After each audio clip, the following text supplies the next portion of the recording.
Red Bull inside the bunker. Connected by Dish Home Internet. Official timekeeper Rado. In association with Genspark, KIEC, Nepatop, AITM College, managed by ASQ, RGB Productions.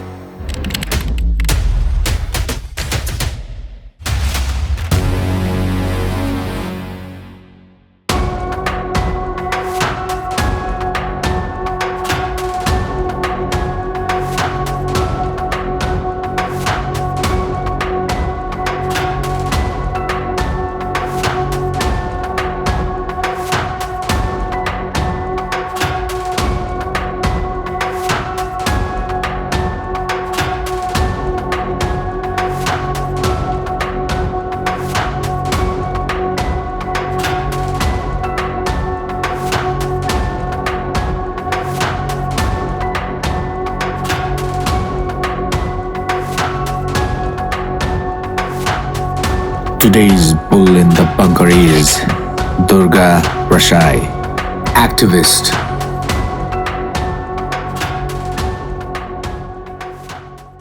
Durga दाई, बङ्कर समय कस्तो बित्दैछ? म त बङ्करमा अब 60 साल माघ 10 गते पनि बङ्करै बसे अब आर्मीहरू गणतन्त्र ल्याउनलाई, राजा फेक्नलाई। अहिले पनि फेरि पटक पटक बङ्करै बसिरहेछ, फेरि राजा ल्याउनलाई। हिजो राजा फ्याँक्नलाई, आज राजा ल्याउनलाई। यसमा हामी आउँला। एउटा कथाबाट सुरु गर्छु है म। एका देशमा एउटा नेपाली थियो जसको 50-60 वटा गाई थियो। बिहान त्यो 50-60 वटा गाई भैँसीलाई नुहाइदिन्थ्यो, सफा गर्थ्यो, दुध दुन्थ्यो। अब त्यो गाउँतिर, त्यो सहरतिर चाहिँ 5-6 बजे 7 बजे मान्छे उठेर चिया खान सुरु गरिसक्थे। हरेक दिन त्यो मेहनत गर्ने एउटा नेपाली थियो कि। त्योभन्दा अगाडि डिजाइनर फर्निचर भन्ने थियो एउटा, त्यो नेपालीको, त्यो नेपाली छोरोको, जो आफै हाकिम, आफै मालिक भए पनि पिकअप, ओपन पिकअपमा चोकमा गएर चाहिँ फर्निचर देखाउँथ्यो। अनि माइकबाट यो अफर, त्यो अफर, डिस्काउन्ट यस्तो छ, उस्तो छ, त्यस्तो छ, गजब छ भन्थ्यो। र त्यही नेपाली छोरोले गाई पाल्ने सिलसिलामा ब्याङ्कसँग लोन लियो। ब्याङ्कले 1 रुपियाँ दिन्छु ल गर भनेर भन्यो। उसले सुरु गर्यो, 50 पैसा मात्रै दियो, 50 पैसा दिएन। अनि उसले के गर्यो भने भयभरको गाई लगेर ब्याङ्कमा, ल अब गाई मार्नुभन्दा तिमीहरूले नै दोष लिए भनेर छोडिदियो। त्यो नेपाली छोरोको नाम चाहिँ दुर्गा प्रसाई हो। कथा तपाईँको ठिक हो, कथा ठिक आयो। यो भनौँ अब म त्यही नेपाली छोरोसँग बोलौँ भन्ने मैले खास कुरा ठिक हो। त्यो मेहनती छोरो, त्यो कुनै पनि काम सानो तिनो हुँदैन, ठुलो हुँदैन, परिश्रम गर्ने। 6-7 बजे गाउँघरमा चिया खुवाउनलाई त्यो दुध हरेक दिन कति बिहान उठ्नु पर्थ्यो होला उसलाई। त्यति मेहनती र त्यति आफ्नो काममा लगनशीलता भएको नेपाली छोरो दुर्गा प्रसाईसँग धेरै बोलौँ न आज। त्यो उग्र दुर्गा प्रसाई भन्दा। कुरा ठिक हो, सुरु गरौँ प्लिज। तपाईँले एकदमै यो चाहिँ कुरा कस्तो मानविक कुरा ल्याउनु भयो। झन् मलाई रसाए पनि आँखा क्या। म त्यहाँ पुगेँ होइन। मैले एउटा भैँसीबाट सुरु गरेको जिन्दगी। मेरो छोरा अहिले त कता गयो, अहिले सानो थियो। मैले एउटा साधुनी आमैकोबाट, 2 जना साधुनी आमै कुटीमा बस्नुहुन्थ्यो, त्यहाँबाट मैले भैँसी ल्याएको र उहाँहरूले मलाई आशीर्वाद दिएको। पहिलो भैँसी मैले 15,000 मा किनेको त्यो यात्रा। अनि मैले आफै भैँसी दोहोऱ्याएर ल्याएर मैले सुरु गरेको। मेरो दिदीले, म दुध दोहोरेर राख्थेँ, अनि दिदीले लिटरले नापेर दुध दिनुहुन्थ्यो। एउटाबाट 2टा गरेँ, गर्दै लगिसकेपछि 10 वटा भइसकेपछि अनि मैले ब्याङ्कसँग पैसा मागेँ। ब्याङ्कसँग पैसा चाहिँ यो 46-47 सालको कुरो हो, 47-48 सालको कुरो। ब्याङ्कसँग जब मैले पैसा मागिसकेपछि ब्याङ्कले के गर्यो भने जम्मा 13,55,000 लोन स्वीकृति गर्यो। त्यतिखेर फोन थिएन, मोबाइलको हुने कुरै भएन। फोनको लागि त टाढा गएर लाइनमा बस्नु पर्थ्यो, त्यो भिआरएफ सेट भन्थ्यो क्या, त्यहाँबाट फोन गर्नु पर्थ्यो। अनि त्यतिखेरको ब्याङ्कको सञ्चालकहरू भवनाथ उपाध्याय जिएम हुनुहुन्थ्यो, त्यतिखेर जिएम भन्थे। अनि श्रीकृष्ण श्रेष्ठ हुनुहुन्थ्यो, थापा, अहिले सम्झिन्छु म, श्रीकृष्ण थापा हुनुहुन्थ्यो, विभागीय प्रमुख हुनुहुन्थ्यो कृषिको नेपाल ब्याङ्कमा। अनि उहाँले मलाई चाहिँ माया गर्नुहुन्थ्यो। अनि मैले जम्मा 13,55,000मा 8 लाख भैँसी किन्न, 5 लाख 6 लाख रुपियाँ ग्वाली बनाउनलाई थियो। भैँसी चाहिँ किनेर ल्याएँ, ग्वाली बनाउनु पैसा दिँदै। अनि एक दिन रातभरि पानी पऱ्यो, भैँसी भिजे, 50 माउ भैँसी थियो है। दुर्गा प्रसाद बोलाए। अब मलाई एकदमै टेन्सन भयो है। अनि आखिर मैले गल्ती के गरेको, उसको ब्याङ्कबाट पैसा ल्याएर मैले भैँसी गरेँ। म फेरि कति मेहनत गर्ने भने राति 2 बजी उठ्दैन, खोले पकाऊ, भैँसीलाई तातो खोले पकाऊ, त्यस पछाडि खुवाऊ, त्यहाँबाट फेरि भैँसीलाई नुहाऊ, सफा गर, गोबर सोर, सफा गर। अनि त्यस पछाडि ठ्याक्क बिहान 6 बज्दाखेरि म दुध निकालिसक्थेँ क्या, 6 बज्दा, 7 बजी पनि 6 बजी। र मलाई अहिले पनि सम्झना छ, मेरो कुरा सुन्नुपर्छ भनेर रुन्छ क्या यिनीहरू, मैले त्यति। अनि त्यही भएर मलाई छोरा र बाउ छुट्टिँदैन, अनि यिनीहरूले हेर्ने। अनि मेरो दुःख मेरो छोराछोरीले देखेको छ कि सानैदेखि। र हामी सम्पत्ति भएको पनि त, सम्पत्ति हुँदा पनि काम गर्ने मैले पद्धति बाटो सिकाएको। बिरटामोडको ठाउँमा, जुन ठाउँमा अहिले मेरो हस्पिटलहरू छ है, मेडिकल कलेज छ, त्यही ठाउँमा भैँसी गाई पालेँ। त्यस पछाडि मैले त्यो रातभरि त्यो भैँसी भएको देखि अनि मैले गएर ब्याङ्कमा भनेँ। ब्याङ्कमा भन्दाखेरि उसको घुमाउने कुरा गरेपछि मलाई अति भएपछि मैले पहिला भैँसीसँगै खोलेर लिएर गएर ब्याङ्कको भित्र हाल्ने। तिमीले दिएको पैसाको मैले भैँसी ल्याएको भाइ। मैले गल्ती के गरेँ, ग्वाली बनाउनु दिँदैन त भैँसी त मर्छ, त्यसको पाप म किन लिउँ? त्यस होइन भने त्यस पछाडि अब त्यहाँ भइसकेपछि अनि उसले मलाई तुरुन्तै रिलिज गरेर मैले ग्वाली बनाएर मैले एक किसिमको 150 माउ भैँसी पालेको थिएँ त्यतिखेर मैले। र दिनको मैले 600 देखि 800 लिटर दुध निकाल्थेँ। त्यतिखेर चक्रबाज खोलाहरू त्यतिखेर त्यो जमाना थियो, पहिला भर्खर प्रजातन्त्र आएको थियो होइन। त्यतिखेर मैले काम गरौँ भनेको मान्छे। र म तपाईँलाई एउटा कुरा भन्छु सर, मैले आफ्नो जीव उसले त दुध दोएँ होइन, तर आफै ट्याक्लीमा बोकेर दुध बोकेर, 2टा ट्याक्लीमा दुध बोकेर म पुर्याउन जान्थेँ मारवाडीहरूको। आज तिनै मारवाडीहरू मलाई देख्दाखेरि लुक्छन् क्या बिर्ताउन। किन? होइन, उनीहरूलाई लाज भयो क्या, उनीहरूले नपत्याउने चिज त्यो अगाडि बढ्यो नि त। अब आज मैले त्यहाँबाट सुरु गरेको त मेरो त मेची अञ्चलमा इम्पायरै छ नि, जहाँ मेरो गयो 5 स्टार होटल कसको भन्छ दुर्गा प्रसाईको भन्छ, मेडिकल कलेज कसको भन्छ दुर्गा प्रसाईको भन्छ, क्यान्सर हस्पिटल कसको छ भन्दा दुर्गा प्रसाईको भन्छ। सो दुर्गा प्रसाईले पनि त लोटाबाटै सुरु गरेर रहेछ नि त होइन?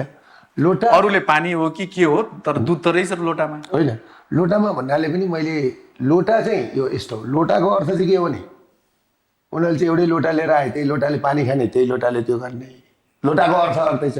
हामी चाहिँ कस्तो पनि पैदाशी, त्यहीँ जन्म्यौँ, त्यहीँ हुर्क्यौँ र त्यहीँ परिश्रम गर्यौँ र फल हामीले लुट्न जानेनौँ, हामीले मेहनत गर्न जाने, मेहनत गर्नु। र अहिले पनि के छ भने त्यतिखेर पनि मेरो ब्याङ्कलाई मैले सबक सिकाएको हो नि त, तिमीले प्रोजेक्ट लोन दिन्छौ कम्प्लिट गर। आजको मेरो लडाइँ पनि सो गाई राख्दैपछि ब्याङ्क लोन पायो? मैले पाएँ। कति दिन गाई त्यहाँ, गाईको बास्ते कति भयो? मेरो 58-59 सालसम्म मैले गरेँ, 58 सालसम्म गरेँ। 58 पछाडि चाहिँ कस्तो भयो भने त्यहाँ ठुलो भिडन्त भयो, माओवादीको भिडन्त। त्यस पछाडि मैले अनि फेरि माओवादी पार्टीमा फेरि 58 पछि प्रचण्ड, 57देखि प्रचण्डलाई सहयोग गर्दै अनि मैले त्यो यात्रा छोडेर जब यो परिवर्तन भयो, मुलुकमा परिवर्तन भइसकेपछि 60 साल माघ 10 गते त म पक्राउ परेँ फेरि सैनिक ब्यारेक। एकछिन, पक्राउ कुरामा चाहिँ तपाईँको घरमा, तपाईँ बाहेक घर परिवारमा छोराछोरी, श्रीमती, आफन्तहरू सबै थिए। त्यहाँ सैनिक आएर, नेपाली सेना आएर खोल तलासी भयो, तपाईँलाई त्यो जानकारी भयो, तपाईँ बाइक लिएर आफै गएँ। गएर ब्यारेकको गेटमा गएर तिमीहरू मलाई मसँग कुरा गर्ने भए मसँग कुरा गर, मेरो घर परिवारलाई किन दुःख दिया भनेर न्यु खोज्न गयो भने ब्यारेक न्यु खोज्न गएको म हो त्यसरी गएको 6 महिना मजाले भित्र बस्यो। म बसेँ त्यतिखेरको। अब यसलाई बहादुर भन्ने कि मूर्ख भन्ने? तपाईँको ठाउँमा अरू भइदिए के गर्थ्यो? भाग्थ्यो। एक्ज्याक्टली। अनि मर्थ्यो त्यतिखेर त सङ्कटकाल वा नेता हुन्थ्यो। होइन धेरै साथीहरू त मरे नि त, तर म गएँ। मैले के छ भने जे चिज पनि फेस गर्नुपर्छ। र मलाई एक दिन तपाईँलाई म सम्झिन्छु, ध्रुबहादुर शाह पर्सा हुनुहुन्थ्यो त्यतिखेर, पुष्करचन्द्र राणा मेजर हुनुहुन्थ्यो, अनि रामकाजी राणाभात पनि मेजर हुनुहुन्थ्यो। अहिले रामकाजी राणाभात त त्यो रामकाजी राणा मगर यता सायद कता सानेबातिर स्कुल चलाउनुहुन्छ अरे अहिले, अनि स्कुल चलाउनुहुन्छ। पुष्करजी त के गर्नुहुन्छ थाहा छैन। अनि तपाईँको मलाई एक दिन चाहिँ कस्तो भने राति थुनेको बेलामा तपाईँले सहयोग त गरिरहनु भएको थियो तात्कालीन?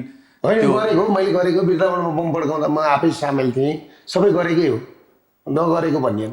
तर अनि मलाई एक दिन उहाँले राति कर्साले आएर के भन्नु भने प्यास्टल यसरी राखेर तिमीहरू टेररिस्ट आतङ्ककारी होइन तिमीहरू अपराधीहरू भनेर त्यो खालको कुरा गरेपछि मैले के भने हामीले त्यतिखेर त हामीलाई के पढाएको थियो अन्याय र अत्याचारको विरुद्ध लड्नलाई। यो अस्ति जेएनजीमा मुभमेन्ट छ नि, अन्याय र अत्याचारको लागि लड्न भनेर उनीहरू आए मरे, उनीहरूको कर्तव्य पुरा गरे, तर उद्देश्य अर्कै थियो।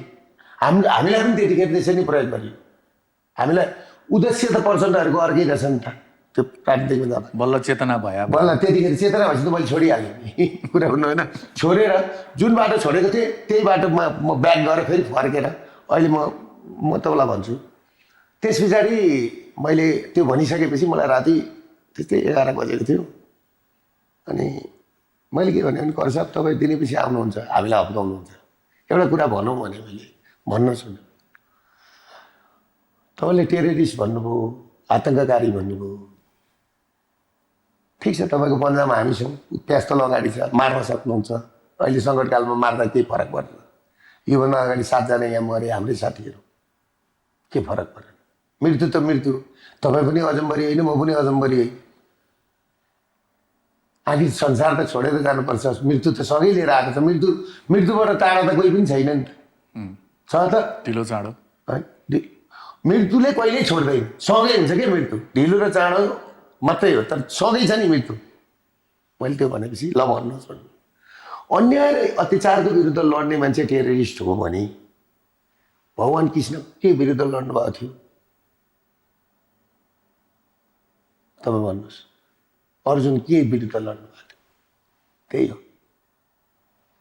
भनेपछि उहाँले जुरुक्क उठेर अलिक पर जानुभयो। अनि फर्केर आएर ल सुत्नुहोस् तपाईँहरू भन्नु। भोलि बिहान मलाई बोलाउनु, बोलाएपछि मन्दिरमा, अनि म त मन्दिरमा दुर्गा माताको भक्त, अनि मैले मन्दिरमा गएर त्यहाँ ढोगिसकेपछि मलाई त उहाँले के भन्नु, ल तपाईँ आजदेखि हप्ता दिनमा तारिकमा आउने गरी जानुहोस् भन्नुभयो। पछाडि उहाँको सर्व भयो, सर्व भइसकेपछि अनि मैले एउटा ऊ ल्याएर दिएँ, त्यो बाँदर कन्छन् मुन्कीको, एउटा आँखा छोपेको, एउटा मुख बन्द गरेको, एउटा कान नसिप्नु, नराम्रो नहेर्नु, नराम्रो नदेख्नु, नराम्रो नबोल्नु दिएँ। त्यसपछि उहाँ भावुक होइन। मैले अनि उहाँलाई अरू त मैले केही दिन सकिनँ। अनि एउटा मैले भक्तराज आचार्यको भजन थियो ल्याएर दिएँ, त्यो भुवन बगैँचाका प्रभु मालिक तिमी, कस्तो फुल चढाउँ सबतिर तिम्रो सौरभ चल्छ, कुन धूप जलाऊ भन्ने थियो क्या। त्यो भजन सुनाइदिएपछि उहाँ धन्य रुनुभयो क्या। अनि तपाईँ यहाँ पनि हुनुहुन्छ दुर्गाजी भन्नुभयो। म संसारमा जहाँ पनि छु, त्यही भएर त त्यहाँ छु। त्यहाँ बङ्करमा 22 दिन बसेँ बङ्करमा, त्यो माटोको उभित्र बङ्करभित्र। अनि त्यसले गर्दाखेरि अनि जीवन हो। मलाई कसैले दुर्गा प्रसाईलाई परिभाषित गर भन्यो भने म यहाँभन्दा अलिकति कनिष्ठ पनि छु, कम बुझ्या पनि छु होला, तर सबैको भावना व्यक्त गर्ने माध्यम हुन्छ। म चाहिँ यहाँलाई आई थिङ्क यदि मैले यहाँलाई डिफाइन गर्नु पर्यो भने अहिलेको स्थितिमा सबैभन्दा पर्फेक्ट राजनीतिक ज्योतिष भन्छु। किनभने यहाँले भनेको कुरा ढिलो चाँडो जस्तो भनेछ त्यस्तै रूप नेपाली राजनीतिले लिइरहेछ। तर ह्याभिङ सेड दिस, कति मिठो हुन्थ्यो होला त्यो ज्योतिषले भाषा पनि त्यस्तै नम्र प्रयोग गरिदिए भए। उदाहरणको लागि म यहाँका आएँ, यहाँले मेरो भविष्यवाणी हेर्नुभयो, यहाँले सुरज भाइ, सुरजजी, ठकुरीजी जे भन्नुहुन्छ, तपाईँको शिर अलिकति होस गरेर राख्नुहोस् है, फुट्न सक्छ भन्नु र सुरजै तेरो टाउको फुट्न लाग्छ भन्दाखेरि त म त सजिलो के भनिस् त भनिहाल्छु नि, किनकि तेरो बाउको टाउको भन्नु र हजुरको बुवाको शिर भन्नु त उही कुरा हो नि। तपाईँ हजुरको बुवाको शिर नभनेर तेरो बाउको टाउको भन्न चाहिँ किन पहिल्यै मान्छेलाई उग्र बनाइदिनुहुन्छ आफ्नो बोलीले? होइन होइन, त्यो कुरा तपाईँको एकदमै राम्रो प्रश्न आयो। म तपाईँलाई एउटा कुरा के भन्छु भने मेरो यात्रा नै कसरी सुरु भयो, म किन आएँ, त्यहाँबाट सुरु हुन्छ क्या। पहिला राजनीतिक ज्योतिषको कुरा गरौँ न, म तपाईँलाई भन्दै भाषामा पछि जाउँला। मैले राजनीतिक ज्योतिषको कुरा गर्ने हुँदाखेरि मैले जब प्रचण्ड, केपी ओली, गिरिजाप्रसाद कोइराला, सुशील कोइराला, कृष्णप्रसाद सिटौला यी सबैसँग सङ्गत गरेँ क्या मैले। सबैको मैले पोलिटिक्स बुझेँ, पोलिटिक्स मैले राम्रो बुझेँ। तर यिनीहरूको पोलिटिक्स के भने झुक्क्याउने र ढाँट्ने मात्रै पोलिटिक्स थिएन। राजनीतिक पोलिटिक्स भनेको, राजनीतिक भनेको कुरा के हो भने राजनीतिकले देशलाई अघि लाने हो। जुन देशमा राजनीतिक राम्रो हुन्छ त्यहाँ त्यो देशको जनताले सुख पाउने हो, सुविधा पाउने हो। सुख र सुविधाबाट वञ्चित हुने होइन र परिवार एक ठाउँमा हुने हो, विखण्डित हुने होइन परिवार। तर हाम्रो पोलिटिक्स हाम्रो देश जियो पोलिटिक्स भन्छ नि होइन, जियो पोलिटिक्स भने नेपालीमा के भन्छ त्यसलाई? भू-राजनीति। भू-राजनीति। जब उनीहरूले एउटा कुरो के भन्नुपर्छ भने यहाँ राजनीति गर्ने भइसकेपछि सबैभन्दा पहिला सुरुमा के गर्नुपर्छ भने छिमेकी कस्तो छ पहिला हेर्नुपर्छ कि हामीले। हेर्नुहोस्, हामी कति भाग्यमानी मान्छे थियौँ, यसलाई राम्रोले राखेन र हामी मेरो हातमा यदि यो देश थियो भने यो चाइना र भारत दुईटै देशको यो देश छानो बन्थ्यो, छारी बन्थ्यो, ढाई बन्थ्यो, साँच्चै पैसाको बर्सात हुन्थ्यो। पैसाको पनि बर्सात हुन्थ्यो। किनभनेदेखि तिम्रो देशको लागि चाइनालाई म यहाँ केही पनि हुन्न, तिम्रो एक्टिभिटिज केही पनि हुँदैन।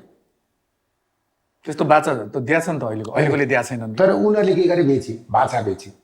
उनीहरूले त के गरे? तपाईँलाई यहाँ सुन्नु न, 12 वर्षसम्म हेर्नुहोस्, काङ्ग्रेसको उत्पत्ति कहाँ भयो? भारतमा भयो। बिपीको उत्पत्ति, बिपी जन्मे कि भारतमा, बिपीको पढाइ भारतमा।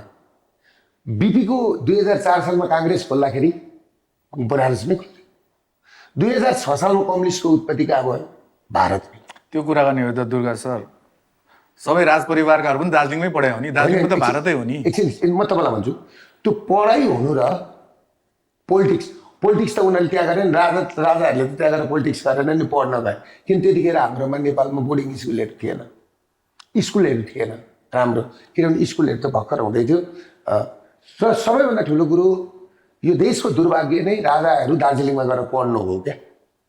सबैभन्दा ठुलो दुर्भाग्य, मैले राजालाई पनि भनेको पिछले जग्गा, सबैभन्दा ठुलो दुर्भाग्य सरकार तपाईँको यो हुनुमा तपाईँ दार्जिलिङ गएर नर्थ पोइन्ट सेन्ट जोसेफ पढ्नु र अमेरिका लन्डन गएर पढ्नु नै तपाईँहरूको दुर्भाग्य हो। यहाँको माटोसँग घुलमिल हुनु पाएन हो। किनभने के हुन्छ भन्दाखेरि पोलिटिक्स भनेको त्यहाँको माटोसँग जोडिएको हुन्छ।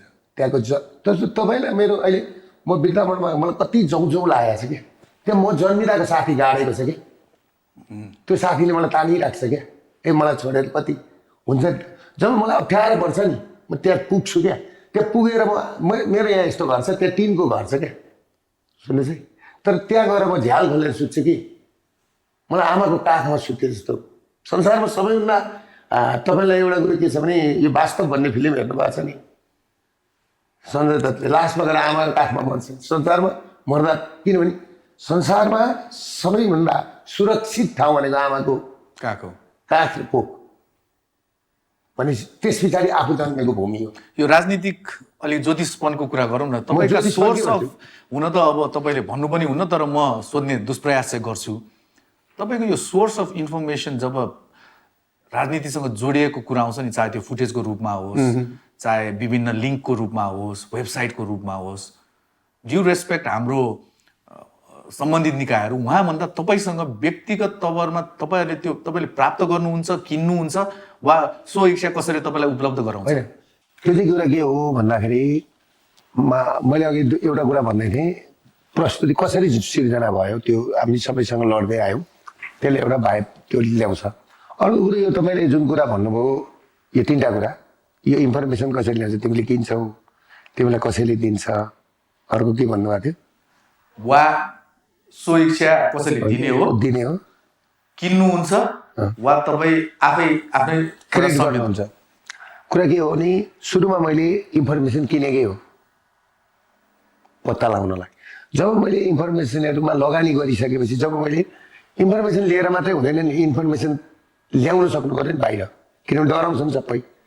मैले त किनभने मैले 2टा कुराले मैले हात गरेको, एउटा मेरो छोराछोरी, मेरो परिवार हुर्किसक्यो, मलाई केही छैन, म अब जिन्दगीको उत्तरार्धमा एकातिर जाँदैछु, मैले केही राम्रो कतातिर जाने होइन, म अब अर्को बाटोतिर गइसकेँ नि त। अब त मैले किनभनेदेखि मोह मायाबाट टाढा, किनभने जिन्दगी भनेको के भने 3टा कुरा हो जिन्दगीको, एउटा सिक्ने फर्स्ट, अर्को सिकेको कुरा लागू गर्ने, अर्को जिन्दगीमा सिकाउने। अहिले म सिकाउने कुरामा छु, सिक्ने कुरा मैले सकेँ, लागू गर्ने कुरा पनि गरेँ। लागू गर्ने कुरामा के भयो भने छोरा छोरी परिवार सब कुरो बिजनेस सबै सेटलमेन्ट गर्ने। अब मैले यो सबै गरेको कुरालाई मैले सिकाउनुपर्छ, यसरी जानुपर्छ। बिचमा रोकी सिकाइरहनु भएको छ या थोपारिरहनु भएको छ? छैन, सिकाइरहेको छु, किनभने थोपारेको छैन। जुन कुरा मैले अहिले तपाईँलाई, म एउटा नेपालको सक्सेसफुल व्यापारी हुँ, धोका नपाउँदा। जस्तो राज्यबाट सबैभन्दा भिक्टिम भएको मान्छे म हुँ नि, 13 वर्ष मैले एफिलिएसन पाएँ। म यहाँ त्यसमा आउँछु, पहिला यो कुरा सल्टाउँ, म सल्टाउँछु। त्यसले गर्दाखेरि मैले जब सुरुमा ड्याङ हान्न थालेँ नि, जब म अघि सक्सेसफुल भइसकेपछि, अर्को कुरो के हो भने क्यान्सर सर्भाइभल मान्छे म। मैले मृत्यु देखिसकेँ। म 12 घन्टा लामो त मेरो अपरेसन भएको जिब्रोको, घाँटीको, एकपल्ट होइन 3 दिनपल्ट भएको। बुझ्नु न कुरो, म त मृत्युसँग जुधिसकेको मान्छे। अब मृत्यु नै मैले भइसकेपछि अब मलाई किन त्यो छ र? त्यसले गर्दाखेरि पनि मैले यो कसै न कसैले प्रार गर्नै पर्छ। 1000 माइलको यात्रा पनि 0बाट सुरै हुन्छ। कुनै पनि क्रान्ति पनि कसै न कसैले सुरु गर्नुपर्छ, त्यो मैले गरेँ। ओके, सो तपाईँले पहिलोचोटि चाहिँ ती इन्फर्मेसनहरू किन्नुभयो, त्यसपछि त्यो फेरि माग गर्नुभयो होला, अझ छ भने त्यसपछि अब के भन्न थाले भने हामीसँग छ यस्तो, सो इच्छा दिन थाले, त्यही दिन थाले। अब अहिले लाइन छ कति सुता तपाईँलाई म भनौँ, कस्तो विडम्बना। एउटा राज्यलाई जसले त्यो दियो, राज्यमा कुर्सीमा बसेकालाई विश्वास गर्दैनन्।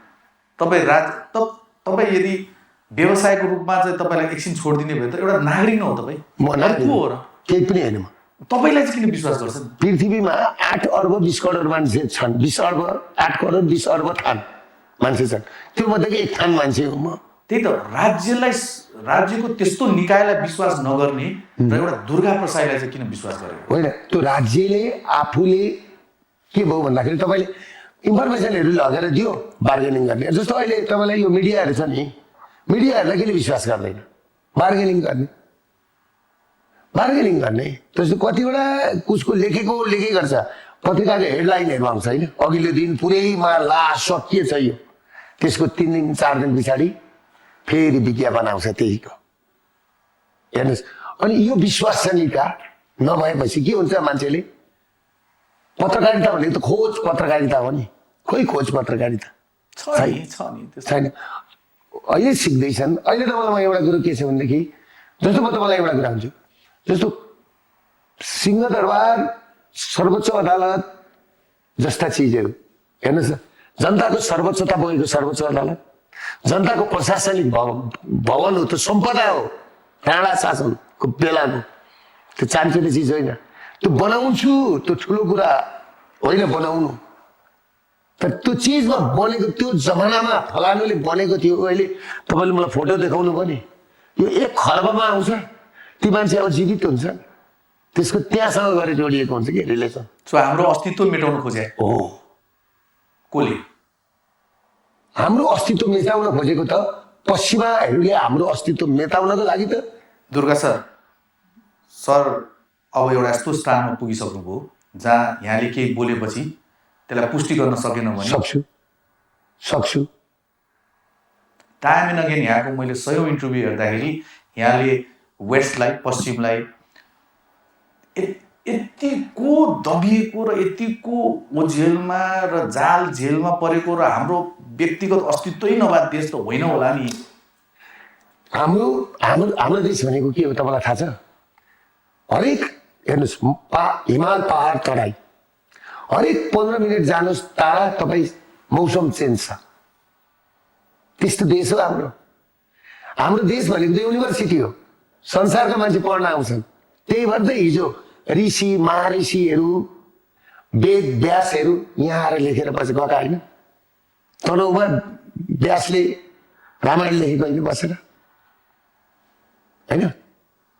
सो एभ्री टाइम दुर्गा प्रसाईबाट यो शब्द आउँदाखेरि त्रसित पनि हुन्छन् कि मान्छे, किनभने अब जुन पहिलो दिनमा तपाईँलाई सुन्ने कान थियो त्यो कानको मात्रा दिन प्रतिदिन बढ्दो छ मलाई थाहा छ। सो त्यो कानहरूले तपाईँले भनेको कुरालाई सोध्न चाहन्छन् र उनीहरूले हो कि भन्न सक्छ। त्यसले तपाईँको दायित्व होइन र अलिकति पुष्टि हुने कुराहरू मात्र गरिदियो भने सहज हुन्थ्यो होला नि त। म तपाईँलाई पुष्टि गर्छु नि त, तपाईँलाई म पुष्टि गर्छु। म तपाईँले सोध्नु न, हरेक प्रश्नको मसँग जवाब छ।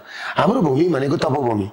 तपाईँलाई म एउटा भगवानहरूले बास गरेको ठाउँ, हिमाल पहाड, हेर्नुहोस् शिवजीले बास गरेको ठाउँ, पार्वतीले बास गरेको ठाउँ हो, माता सीता भयो, माता सीता यो पाइला त यहाँ छ नि त, छ होइन? यो हिमालबाट परेको पानी, माथिबाट परेको पानी बग्दै जाँदाखेरि नि भारतमा गएर गङ्गा भन्छ। त्यो गङ्गामा नि अरबौँ करोडौँ हिन्दूहरूले स्नान गर्छन्। कुम्भ मेला लाग्यो त्यहाँ अस्ति, त्यहाँ करेन्ट लाग्यो भने नि, गङ्गामा करेन्ट लाग्यो भने नि, त्यहाँ करेन्ट तार हाल्यो भने नि करेन्टको, हिमालमा मान्छे मर्छ। त्यो रिलेसन हो हाम्रो गङ्गा र हिमालको। तपोभूमि हो हाम्रो, शिवजीले बास गरेको, बुझ्नु होइन? के चिज थिएन हामीसँग, आज के चिज छ हामीसँग? यो बुझाउन दुर्गा प्रसाद किन चाहियो हामीलाई? यो त हामीले त बुझेको त, यो त बाजे बजेले त घर घरमा स्वस्थानी पूजादेखि लिएर सबै पूजा सिकाएर हामीलाई पढाएर आएकै हो त। हो, अब आज त छैन नि त त्यो। कहाँ स्वस्थानी पूजा हुन्छ, कहाँ सत्यनारायणको पूजा हुन्छ, कहाँ हुन्छ गाउँमा? कहाँ कुलदेवताको पूजा हुन्छ, कहाँ कुलदेवताको पूजा हुन्छ, कहाँ आकाश बत्ती बाल्छन् आज बाँसमा, हेर्नु भएको छ तपाईँले? कहाँ हुन्छ? सबै संस्कार कोलेर खायो त। 28 सालमा नयाँ शिक्षा भनेर राजा महेन्द्रको रहस्यमय मृत्यु गराइयो है, पोलिटिक्स त्यहाँबाट सुरु भयो। त्यस पछाडि तपाईँको नयाँ शिक्षा लादेपछि आज हाम्रो के गयो? श्री गयो, ओम गयो, लिरी गयो है। अब जाँदा जाँदै हाम्रो के जाँदैछ तपाईँलाई थाहा छ? हाम्रा छोराछोरीहरू इङ्ग्लिस मात्रै बोल्ने, अनि इङ्ग्लिस मात्रै बोल्ने, +2 माथि पढेपछि सबै विदेशी नै, विदेशमा गएर टेबल पुस्ने, डिपार्टमेन्टल स्टोरमा काम गर्ने। अब फेरि म यहाँ के रोक्यो भने नि, म चाहिँ के भन्छु, म रुख होइन भन्छु दुर्गा दाई। त्यो भनेको के हो भने, रुख जहाँ उम्रियो त्यही मर्ने हो नि त।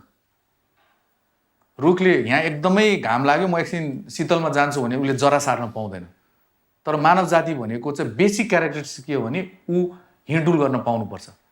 सो म जहाँ जन्मेँ त्यहीँ मर्नुपर्छ भन्ने अबको सिद्धान्तले चाहिँ, अबको संसारले चाहिँ मान्दैन जस्तो लाग्छ। आफ्नो रुट्स बिर्सिनु हुन्न, दुई मत छैन यहाँको त्यो कुरामा, म पनि गर्छु। आफ्नो रुट्स जहाँ हो त्यो चाहिँ बिर्सिनु हुन्न। तर म नेपालमा जन्मेँ भनेर नेपालमै मर्नुपर्छ भनेर कहाँ लेखेको छ र? ग्लोबल वर्ल्डमा, संसारमा जहाँ जे राम्रो हुन्छ, जसको लागि जति फलदायी पेसा वातावरण बन्छ, हिँडडुल त मानव जातिमा भइ नै रहन्छ नि। सो तपाईँ किन जहाँ जन्मेको त्यहीँ मर भनेर रुख बनाइरहनु भएको छ? त्यो होइन, मैले त्यसरी भन्न खोजेको होइन। तपाईँले राम्रो प्रश्न गर्नुभयो। मलाई धेरै प्रोफेसरहरूले अमेरिकाबाट फोन गर्नुहुन्छ। एकजना दुर्गा सुवेदी हुनुहुन्छ, जनार्दन सुवेदी, चिन्छु, म राम्रोसँग चिन्छु। उहाँले मायामी युनिभर्सिटी हो, उहाँले लेखिराख्नुहुन्छ। मलाई हिजो भन्नु, यो स्याटरडे होइन भोलि? हजुर, भोलि स्याटरडे मेरै विषयमा लेखा हुँदैछ, मलाई भन्दै हुनुहुन्थ्यो। आज बाइचान्स पनि एकजना साइन्टिस्टसँग भेट भएको थियो, नेपालको जनकपुरको हुनुहुँदो रहेछ, 76 इयरको, 76 वर्ष 18 उसमा भेट भएको थियो। अनि अमेरिकाको नागरिकता रहेछ, सबै छोराछोरीको। अनि त्यही विषयमा कुरा हुँदाखेरि आज उहाँलाई के भइरहेछ? 76 76 वर्षको हुनुभयो। जग्गा छ जनकपुरमा, जन्मिनुभयो जनकपुरमा। हेर्नुहोस् उमेर जति उहीँ गयो, अब शरीर बुढो भयो, यहाँ आउनु भएको छ। यहाँको हिजोको साथीले त तानेको छ नि। तर यही ठाउँलाई हामीले हो तपाईँले भने जस्तो घुमौँ कमाउँ, घुम्ने कमाउने नाममा जुन हाम्रो जुन भएको छ नि आज पहाड खाली, हिमाल खाली, पहाड खाली। आज तपाईँले बुझ्नु भएको छ 81 लाख नेपालको घरमा 13 लाख घरमा चाहिँ ताला लाग्यो। त्यो त होइन नि त, त्यसरी त 13 लाख घरमा ताला लाग्यो। साल पहिला 4000 5000 मान्छेले नागरिकता त्याग थिए देशको, गएको साल 1,60,000ले नागरिकता त्याग्यो। के राम्रो भएर होइन नि त। हो मैले भन्न खोजेको राम्रो भएर हुँदा हुँदै पनि गएको थियो भने अरू पनि मान्छे आउँथे नि त बस्नलाई, त आएन नि त मान्छे त। टु एन्ड फ्रो हुनुपर्ने हो मेरो भनाइ थियो। यहाँ त गएको वान वे ट्राफिक मात्र भयो। हो वान वे ट्राफिक मात्रै भयो। के भयो भन्दाखेरि म तपाईँलाई अर्को कुरा भन्छु। हिजो गाउँमा हिजो यो आजभन्दा 8 वर्ष 10 वर्ष अगाडि देशमा बच्चा जन्माउने सालको 8 देखि 10 लाख बच्चा जन्मिन्थे। 8 देखि 10 लाख बच्चा, त्यसमा 4 देखि 5 लाख मान्छे कालगति बुढो भएर मर्थ्यो, एक्सिडेन्ट भएर बच्चैमा पनि मर्थ्यो।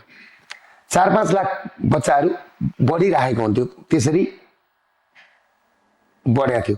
त्यसले गर्दा के थियो, सब कुरा कन्ज्युम भएको थियो। स्कुल चलेको थियो, कलेज चलेको थियो, बस चलेको थियो, होटेल चलेको थियो, सब कुरा चलेको थियो नि, मान्छेको ग्रुप भएको थियो। अहिले त्यो के भयो तपाईँले के बुझ्नुहोस् भने त्यो घट्दै घट्दै आएर गएको साल फेरि मैले छापेको होइन, यो उतातिरकै पत्रिकाहरूले छापेको, उतातिरकै भत्ता खाने पत्रिका अनलाइन कभरले छापेको। सुन्नुहोस् है, 1,60,000 बच्चा जन्मेछ, 1,60,000। आज प्रेग्नेन्सी भएको भन्छ नि, पेट अब अलिकति बुझाउँदाखेरि पेट भएको महिला गाउँमा कहाँ देखिन्छ, बाटोमा कहाँ देखिन्छ, प्रसुति गृहमा जानुपर्छ हेर्नलाई। अब श्रीमान यहाँ छैन, कहाँबाट हुन्छ? हो भनेपछि श्रीमान पनि यहाँ छैन, युवै छैन। युवा नभएपछि के भयो, सबै कुरा उता गयो। सबै कुरा उता गइसकेपछि मेरो भनाइ नै के हो तपाईँलाई थाहा छ? जाऊ, विदेश जान रोक्ने होइन, मान्छे घुमिरहेको छ, घुम्नुपर्छ, घुमेपछि विकास हुन्छ। तर त्यसको अर्थ के भने घरै चाबी आज घरमा घर रुङ्ने मान्छे छैन, लास उठाउने मान्छे छैन गाउँमा। 1 महिना विदेश घुम्न जानु एउटा कुरा भयो, 1 महिना घर फर्के भन्नु अर्को कुरा भयो। हो सो तपाईँले भनेर 1 महिना घुम्न जाऊ, तर यहाँ भइरहेछ 1 महिना चाहिँ घर आउँछु छुट्टीमा। त्यो तपाईँको समस्या हो। समस्या अब हेर्नुहोस्, आज तपाईँलाई किन व्यापार चलेन? सिङ्गडा दोकान खोल्छ, सिङ्गडा खाने मान्छे छैन। जुत्ता दोकान खोल्छ, जुत्ता लाउने मान्छे छैन। भएको मान्छेको पनि क्रय शक्ति छैन। ओके, यदि दुर्गा प्रसाईले एउटा आफ्नो क्षमता अनुसारको आफ्नो ठाउँमा ल म यो प्रोजेक्ट गर्न सक्छु भनेर मजाले क्लियर भएर आफन्तसँग, परिवारजनसँग, इष्टमित्रसँग सरसल्लाह गरेर म एउटा मेडिकल कलेज खोल्छु भन्यो, ठुलो सपना लियो होइन। अलिकति संसारमा कसले आर्थिक लोन लिँदैन र कुनै पनि व्यापार गर्छ। त्यो गर्ने क्रममा राज्यका तपाईँ पुग्नुभयो, मजाले नियम अन्तर्गत उहाँलाई भन्नुभयो मेरो यो प्रोजेक्ट छ भने राज्यले पनि लेटर अफ इन्टेन्ट ल ठिक छ गजब छ भनेर तपाईँलाई हातमा थमाइदियो। त्यो दिइसकेपछि तपाईँले ब्याङ्कमा लोन लिनुभयो, इन्फ्रास्ट्रक्चर डेभलपमेन्ट गर्नुभयो। अब मलाई चलाउन दिए भन्दाखेरि चलाउन दिएन, किनभने एउटा मान्छे सुत्छ भनेर, या सुताइन्छ या सुत्छ, त्यो उहाँलाई थाहा होला, सुत्नेलाई थाहा होला, सुताउनेलाई थाहा होला। तर राज्यले त्यतिखेर के बुझेन भने अहिले तपाईँको झन्डै 900 जना कर्मचारी छ होइन नि, एउटा हस्पिटलमा एउटा 900 जना, 9 इन्टु 1 जनालाई 4 जनालाई हेरिरहेछ भनेर सम्झ्यौँ, 9 इन्टु 4 गर्दाखेरि 36, 3600 जना मान्छेलाई चाहिँ सुताइदियो राज्यले, किनभने एउटा मान्छे सुत्छु भनेर। त्यो नगर्दै भए आजको यो दुर्गा प्रसाद यस्तो हुन्थ्यो कि चुप लाएर आफ्नै मल्टिपल बिजनेस गरेर चुप लाएर जो जहाँ जे भए पनि मलाई मतलब छैन, मेरो व्यापार, म राज्यलाई ट्याक्स तिरिरहेको छु, म राम्रो गरिरहेको छु भनेर यो बुद्ध त प्राप्त हुँदैन थियो होला नि। त्यो त हुँदैन थियो। अग्रिड, चुप लाएर आफ्नो काम गरे यो दुर्गा प्रसाद नेपालले समाजले पाउँदैन थियो। म यस्तो हुन्थेँ, म ज्ञानेन्द्र कार्की जस्तो हुन्थेँ, जस्तो ज्ञानेन्द्र कार्की हुनुहुन्छ, डाक्टर ज्ञानेन्द्र कार्की आफ्नो मेडिकल कलेज, विराट मेडिकल कलेज चलाएर बस्नु भएको छ। अरू चलाएका छन्, 22वटा मेडिकल कुमारियालहरूले चलाएका छन्। एउटाबाट 2टा मेडिकल कलेज बनाए, त्यति हो। सो आफूसँग सम्बन्धित समस्या मात्रै गुनासो गर्नुहुन्थ्यो, अरूलाई समेट्नु हुँदैन हुँदैन थियो त्यो चाहिँ हो। आज हो। अहिले यो कुराले तपाईँको एउटा कुरा मलाई यो ठाउँमा ल्यायो। आज सुरज सिंह ठकुरीसँग इन्टरभ्यू लिन सक्ने त्यही कारणले बनायो। तर उनीहरूको उद्देश्य के थियो भन्दाखेरि त्यही उद्देश्यसँग लड्ने पनि बनायो आज। क्या तपाईँले बुझ्नुहोस् नि, फेरि एकदम जिस्ट कुरा छ नि। जब यो देशमा, अब म तपाईँलाई आउँछु 2028 सालमा राजा महेन्द्रको रहस्यमय मृत्यु, सर्टकटमा आउँछु है। त्यस पछाडि नयाँ शिक्षा लाग्यो। त्यो नयाँ शिक्षाले पुगेन नि त, बिरुवा रोप्दै लगे उनीहरूले। 36 सालमा जनमत सङ्ग्रह गराए। 36 सालमा सूर्यबहादुर थापाले कसो कसो टेकाएपछि निर्दलले जित्यो, बहुदल भएन त्यतिखेर। फेरि 46 सालमा आन्दोलन गराए। 8 जना मान्छे 46 सालमा मर्दाखेरि पञ्चायत आयो, ढल्यो, बहुदल आयो। बहुदल आइसकेपछि गिरिजाप्रसाद कोइरालाहरू प्रधानमन्त्री भए। सुन्नुहोस् कुरो, त्यस पछाडि गर्दै गर्दै गइसकेपछि 52 सालमा फेरि माओवादीको उदय। त्यो त उद्देश्य अर्कै थियो नि। जब माओवादीको उदय पछाडि 58 साल जेठ 19 गते हाम्रा प्यारा राजा रानीको दरबार हत्याकाण्ड। त्यस पछाडि फेरि 62-63 को आन्दोलन, राजा ज्ञानेन्द्रको बहिर्गमन 65 मा। त्यति गरेर के छ भने जब राजा ज्ञानेन्द्रलाई दरबारबाट निकाल्नु त धर्मनिरपेक्ष पहिल्यै संविधान सभाबाट भयो नि त। अन्तरिम संविधानमै धर्मनिरपेक्ष, आजदेखि यो देश धर्मनिरपेक्ष हुनेछ र राज संस्था आजको लागि गणतन्त्र लागू भएको छ। राज संस्थाको केसमा म त्यति टिप्पणी गरिनँ, तर राति म चाहिँ हिन्दू राष्ट्रमा सुतेको हुँ। बिहान उठ्दा धर्मनिरपेक्षतामा गइसक्यो देश भनेर मलाई चाहिँ थाहा थिएन र मलाई कसैले सोधेको थिएन र त्यो कसैको एजेन्डा पनि थिएन। हो, यो जम्मै कुरा तपाईँलाई म एउटा कुरा भन्छु। आज तपाईँलाई मैले सत्य कुरा भन्नुपर्दाखेरि यो सबै कुरा गरेर के भयो भन्दाखेरि उनीहरूले अन्तरिम संविधानमै त्यो हटाए, त्यहाँ आएर सफल भयो, अन्तरिम अस्थायी सफल भयो। त्यस पछाडि संविधान सभाको निर्वाचन भएर दुईपल्ट हुँदाखेरि 72 असोज 3 गते फुल फ्लेज संविधान जारी भयो। त्यसमा के भयो, अघि त राज संस्था र हिन्दू राज्य मात्रै हटाउने थियो, धर्मनिरपेक्ष थियो। तर पहिलो बैठकले जनमत सङ्ग्रह गर्ने आँट किन लिएन? जबकि उसको म्यान्डेट त त्यो थिएन। मैले जति बुझेको छु, प्लिज मलाई करेक्ट गर्नु होला यदि मैले कम बुझेको छु भने। मैले चाहिँ बुझेको चुनाव गराउने र अब राज संस्था देशमा रहेन हालको लागि, त्यो पहिलो बैठकको दायित्व चाहिँ अब देशलाई कसरी अगाडि बढाउने थियो र सायद एउटा जनमत सङ्ग्रहलाई पनि स्पेस दिनु पर्थ्यो कि चाहन्छन् कि चाहँदैनन्। 7 दलले मात्र मिलेर त भएन नि। त्यो त म भन्दैछु, तपाईँलाई बुझाउँदैछु त। अब तपाईँ यहाँ हो, तपाईँले राम्रो प्रश्न गर्नुभयो। यहाँ हेर्नुहोस् कसरी चुकाएको छ भन्ने लोकतन्त्र, भन्ने जनता मालिक, भन्ने जनता जनार्दन, अनि आवाज उठाउँदा पटक पटक लगेर थुन्ने। आज मलाई म त्यही भिक्टिम हो नि त। एउटा कुरा। अर्को कुरा म तपाईँलाई 72 मा जब फुल फ्लेज संविधान जारी भएपछि संहिता पनि ल्याइयो, जम्मै हालेर उनीहरू ढुक्क भइसकेपछि के भयो भन्दाखेरि अब पुरानो दललाई त्यति गरेर उनीहरूले के गरे भन्दाखेरि पुरानो दललाई त हटाउनु थियो। अब जति उनीहरूको काम लिनु थियो लिए। अब यिनीहरूबाट काम हुँदैन, डेट एक्सपायर भयो। मान्छेले कुद्ने घोडामा दाम लाउँछ नि त। सुन्नुहोस् है कुरा, कुद्ने घोडामा, रोगी घोडामा घोडो भाँचिएको घोडामा त लाउँदैन।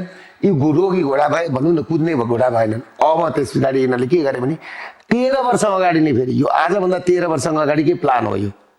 र देशमा के थियो, संविधान जारी भइसकेपछि यो देशमा शिक्षा र स्वास्थ्यमा उनीहरूले 22 वटा मेडिकल कलेज भएको थियो, 500 वटा नर्सिङ कलेज थियो। अनि यिनीहरूले कहाँ हाने भन्दाखेरि स्वास्थ्य र शिक्षा आधारभूत कुरामा के भने फ्री हुनुपर्छ भनेर हानेपछि हाम्रो नेपाली मूर्ख। स्वास्थ्य र शिक्षा फ्री हो त भनेर भने, संविधानको मौलिक अधिकार भने।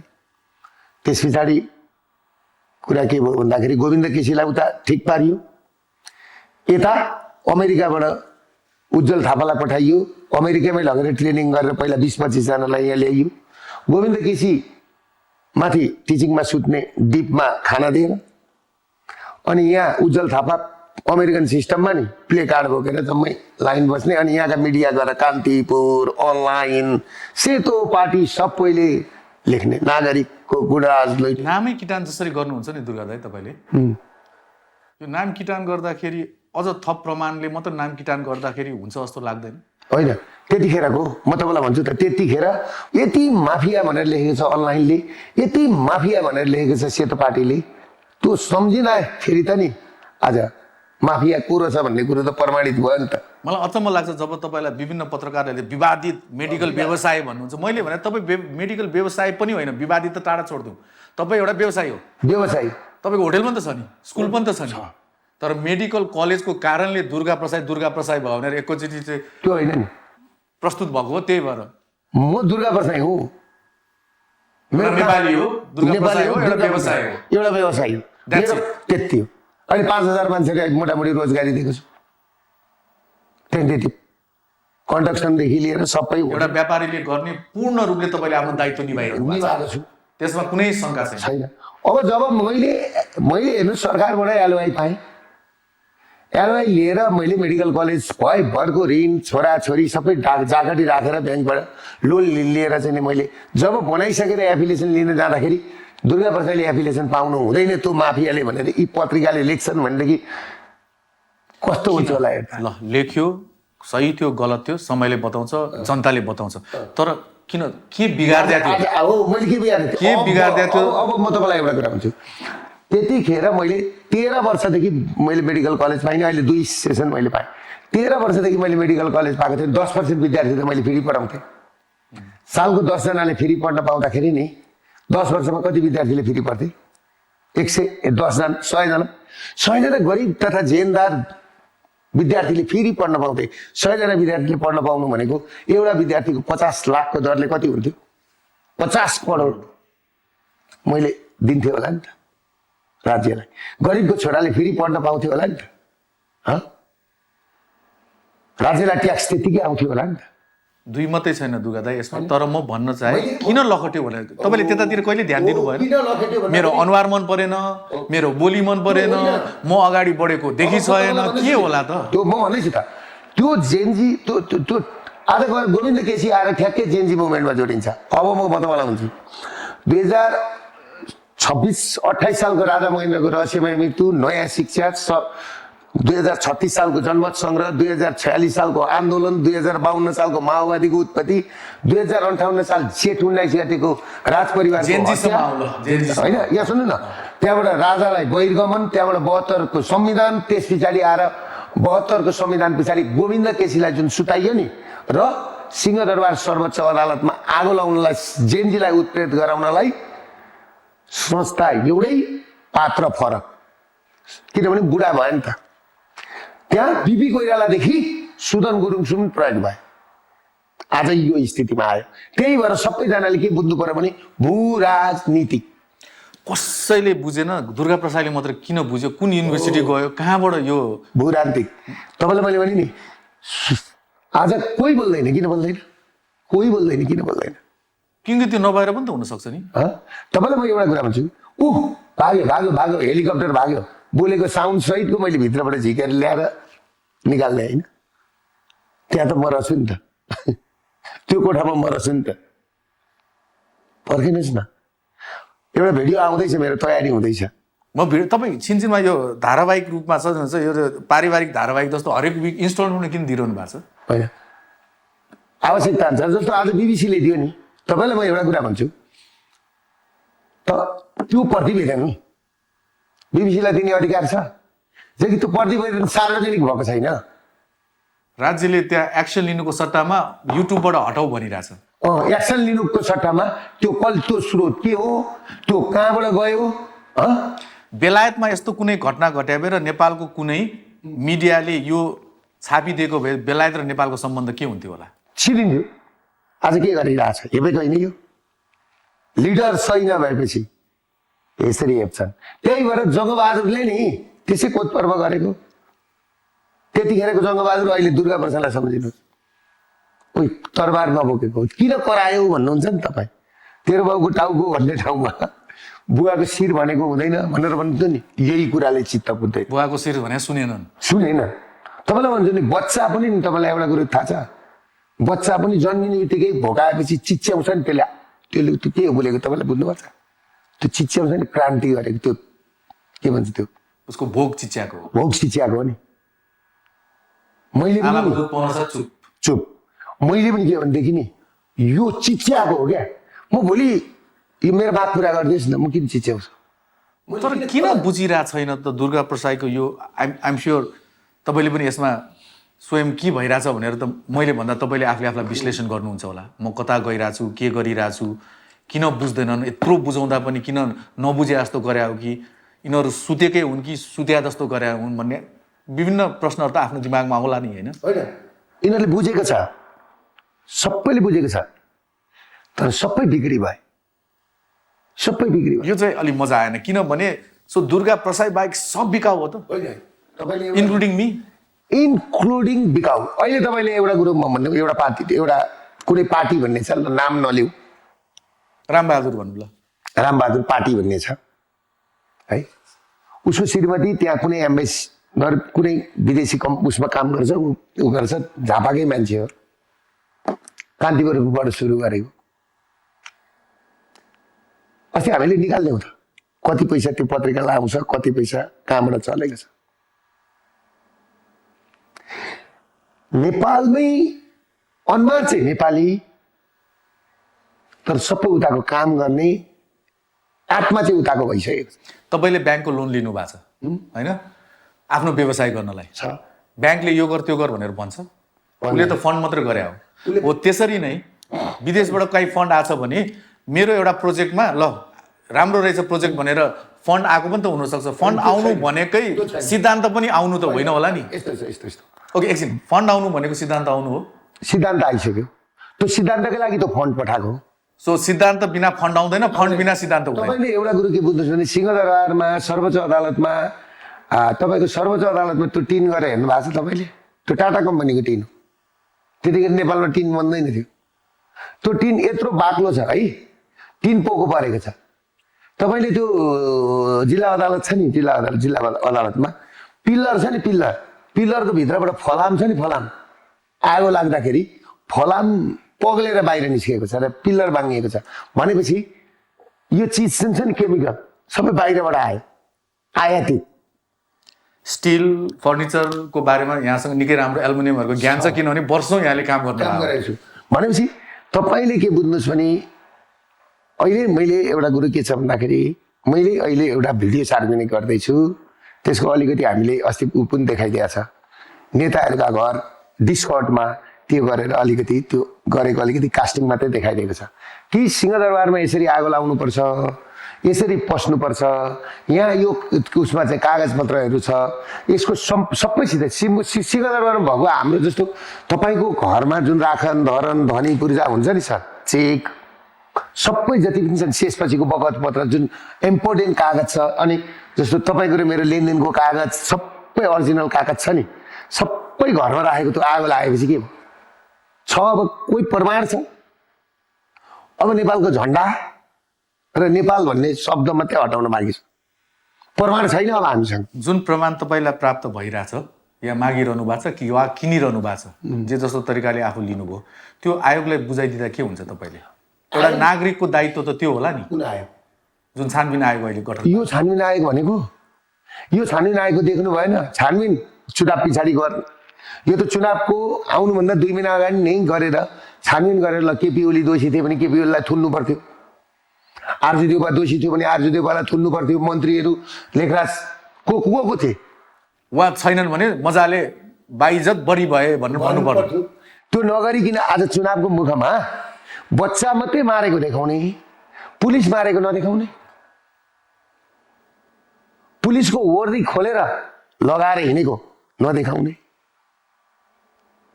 पुलिसलाई कुटी खोलामा घिसारेको नदेखाउने, बच्चा मात्रै मारेको देखाउनेपछि विज्ञापन चुनावको लागि भएको छ कि छैन? र एउटा पार्टीको चरित्र हत्या गर्नलाई, एउटा पार्टीलाई सिध्याउनलाई यो आएको हो कि होइन? यो यो यो यो छानबिन आयोग गौरीबहादुर कार्कीको। यसलाई नेपालीले कसरी लिनुपर्छ जस्तो लाग्छ?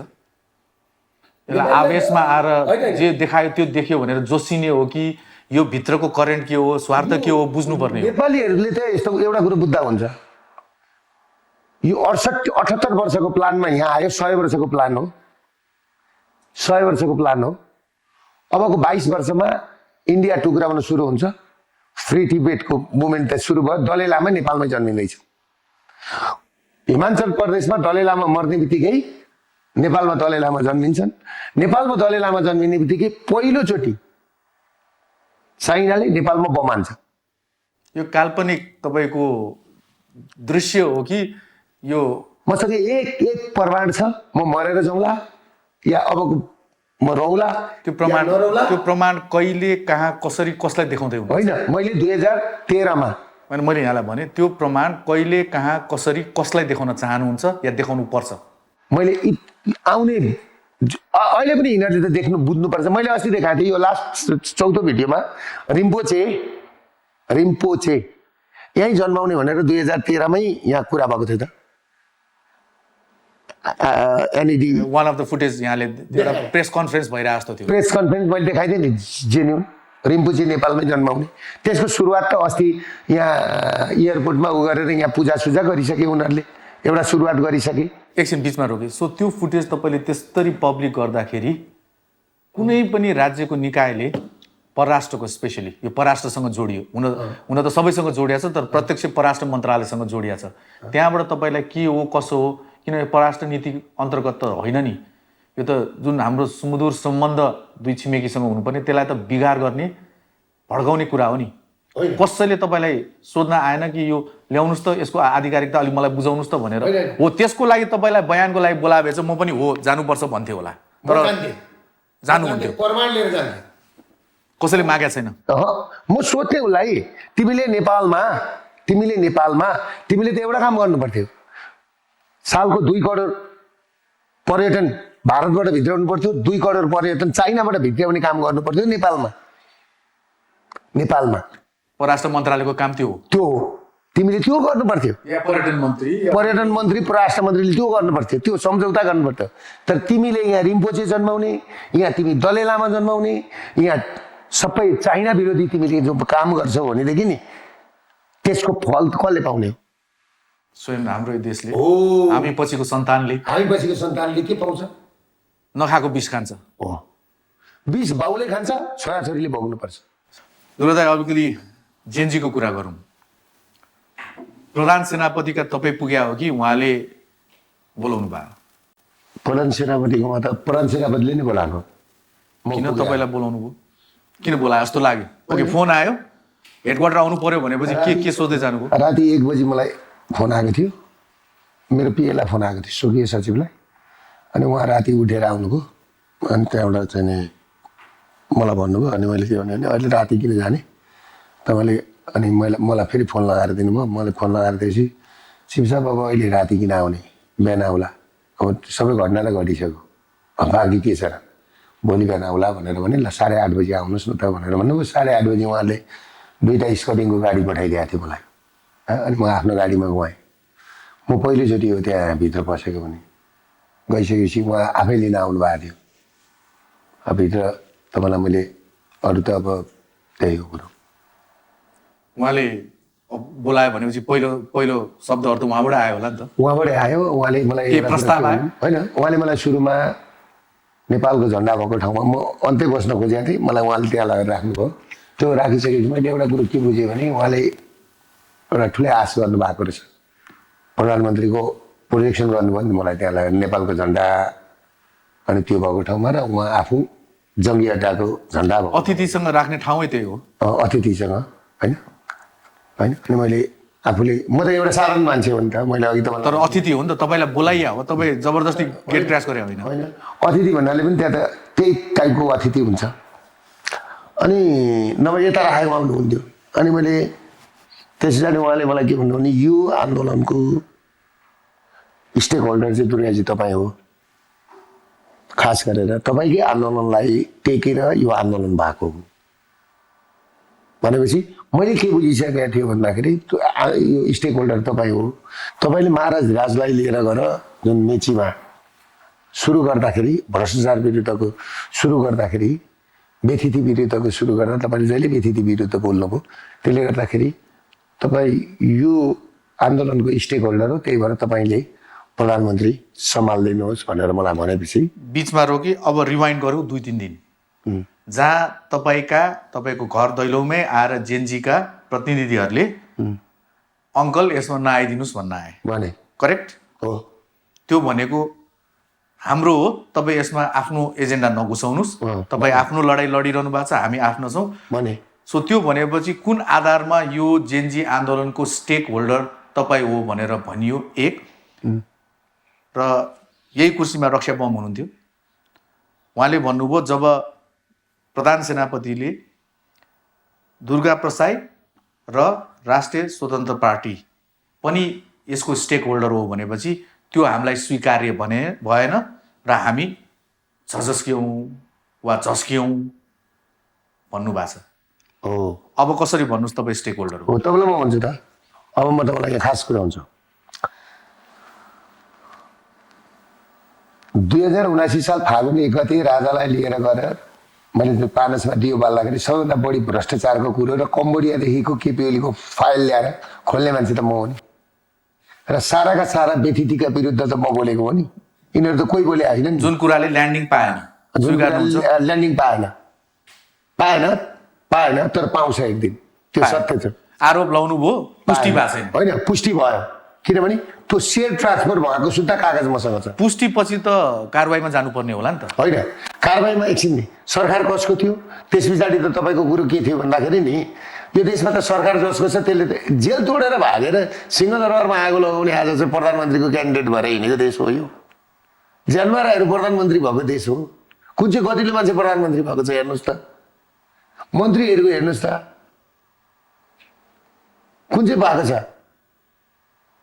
यहाँ त जसले बढी मान्छे मार्यो जसले बढी भ्रष्टाचार गर्यो जसले बढी ठग्यो जसले बढी देशमा आगो लगायो त्यो मान्छेको प्लस पोइन्ट हुँदो रहेछ त्यहाँ त हामी आफ्नो कुरामा फर्क्यौँ म आफ्नो कुरामा फर्किन्छु जब मलाई प्रधान सेनापतिले मलाई त्यो बोलाएर त्यो गरिसकेपछि मैले के भने म यो आन्दोलनको स्टेक होल्डर होइन भने मैले सुन्नुहोस् यो आन्दोलन यो कारणले आएको र यो हुन्छ सत्य बोलिरहनु भएको छ मैले सत्य बोलेको छु म स्टेक होल्डर होइन र मलाई यो आन्दोलनको जस लिनु छैन र यो आन्दोलन मैले गराएको होइन भनेकै हो मैले र हिँडिदिनु भयो मैले यो आन्दोलनको उद्देश्य यो र देश अप्ठ्यारोमा पर्छ कुनै दिन यो त केही होइन यो सुरुवात हो जुन दिन देश अप्ठ्यारोमा पर्छ तपाईँहरू अप्ठ्यारोमा पर्नुहुन्छ यो जङ्गी अड्डा अप्ठ्यारोमा पर्छ यो नेपाली सेना अप्ठ्यारोमा पर्छ र नेपाल मेटिन खोज्दाखेरि मलाई सम्झिनुहोस् म आएर सम्हाल्छु मसँग सम्हाल्ने तागत छ भनेर भने मैले र म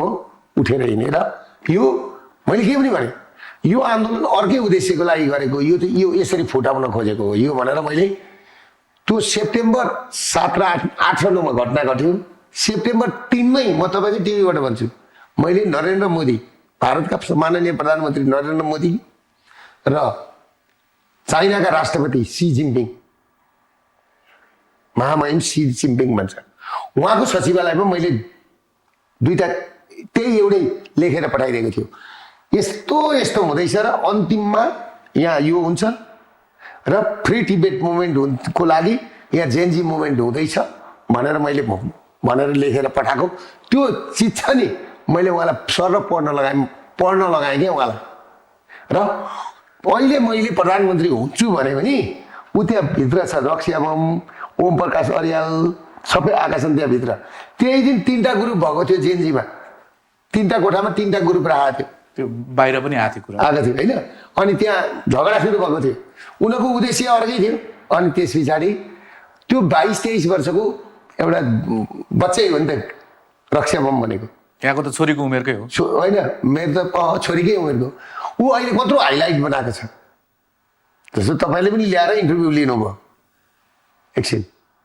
लिनुभयो नि त हजुर थर्ड गेस्ट बनाउनु भयो हामी फोर्थ भयौँ होला मान्नु न यो त्यस्तो अर्डरमा नलिनुहोस् होइन म भन्दिनँ तर के चिज त्यस्तो थियो त कुन राजनीतिको हो त कुन पोलिटिक्स गरेको हो त सिंहदरबारमा आगो लाग्दाखेरि सम्पदामा आगो लाग्दा हामी रोयौँ ऊ गएर वाउ भनेर फोटो खिचाएको होइन त्यतिको भरमा जेएनजीको लिडर बनाएर निकालियो त्यहाँबाट त्यसको उद्देश्य के हो तर उहाँको फुटेजहरू यहाँले राम्रोसँग हेर्नु भएन होला जुन बिबिसीमा प्रसारण गरेको भने उहाँले डे 1 देखि यसमा आबद्ध हुनुहुन्थ्यो हामी कुनै तोडफोड गर्दैनौँ सार्वजनिक सम्पत्ति तोडफोड गर्दैनौँ संयमित हुन्छौँ एकअर्कालाई सपोर्ट गर्छौँ भनेर उहाँ चिच्याइरहेको जब गोली सुरु भइसकेपछि फर्क्यौँ भनिरहेको उहाँको आफ्नै एउटा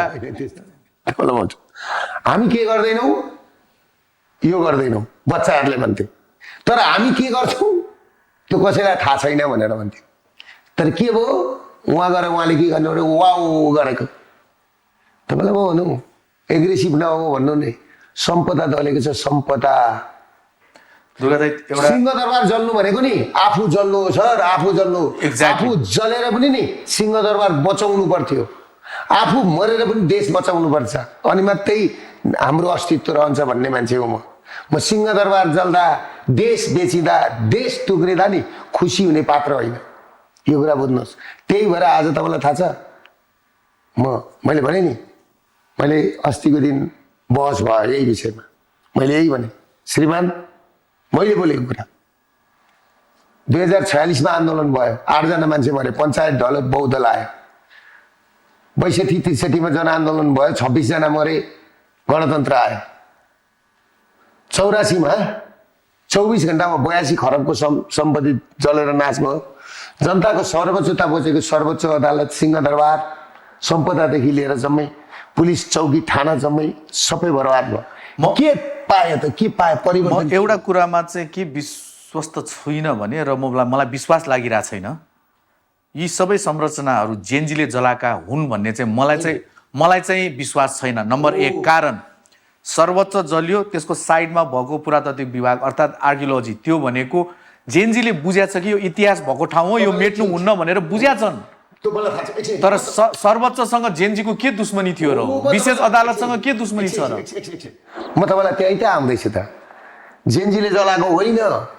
एक्ज्याक्टली, त्यो जेएनजीले जलाएको होइन भन्दिनँ, मान्नुहुन्छ? त्यो म मान्छु। बच्चाले जलाएको होइन, ती बच्चा किन मरे ती बच्चालाई नै थाहा छैन। पोटेस भने पोटेसमै गए, घाइते भए।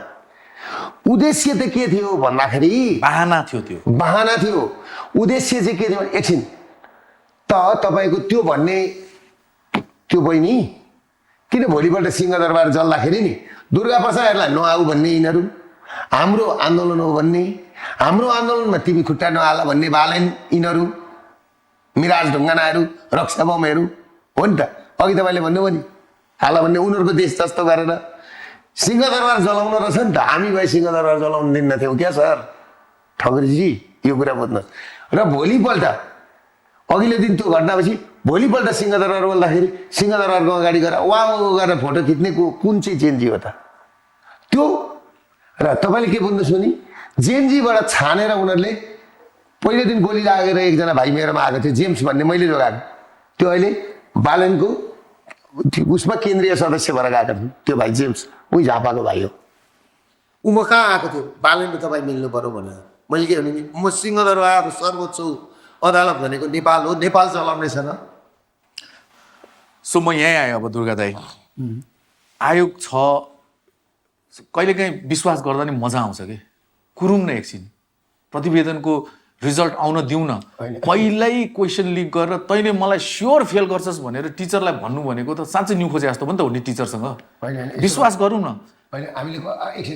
सधैँ सिंहदरबार कसले जलायो, के जलायो, गजबको त्यो आउँछ सर। तपाईँलाई म आज एउटा कुरा भन्छु, सिंहदरबारमा आगो लाउने कुनै पनि राष्ट्रवादी थिएन, सबै राष्ट्रघाती थिए, जसले राष्ट्रलाई सिद्ध्याउन खोज्दैछ। र सिंहदरबार जल्ने बित्तिकै जग सिद्धियो, त्यस पछाडि सरकार कसको आयो?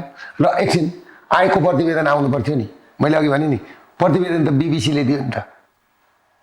यहाँ सार्वजनिक हुने प्रतिवेदन लन्डनबाट सार्वजनिक भयो होइन? त्यसलाई आधिकारिक नमान्यो भने त सकिएको त। आधिकारिक तपाईँलाई नमन पराउनेले त जे गरे पनि तपाईँले नमन पराउनु होइन। अस्ति उनीहरूले के भन्थे भने, राजसभाकाहरूले के भन्थे भने, यो हामी 14-15 गतेतिर एउटा ब्लास्ट गर्दैछौँ भन्थे, त्यही रहेछ। अब त्यसलाई टुक्रा पारेर बोटी बनाएर फ्याँक्ने।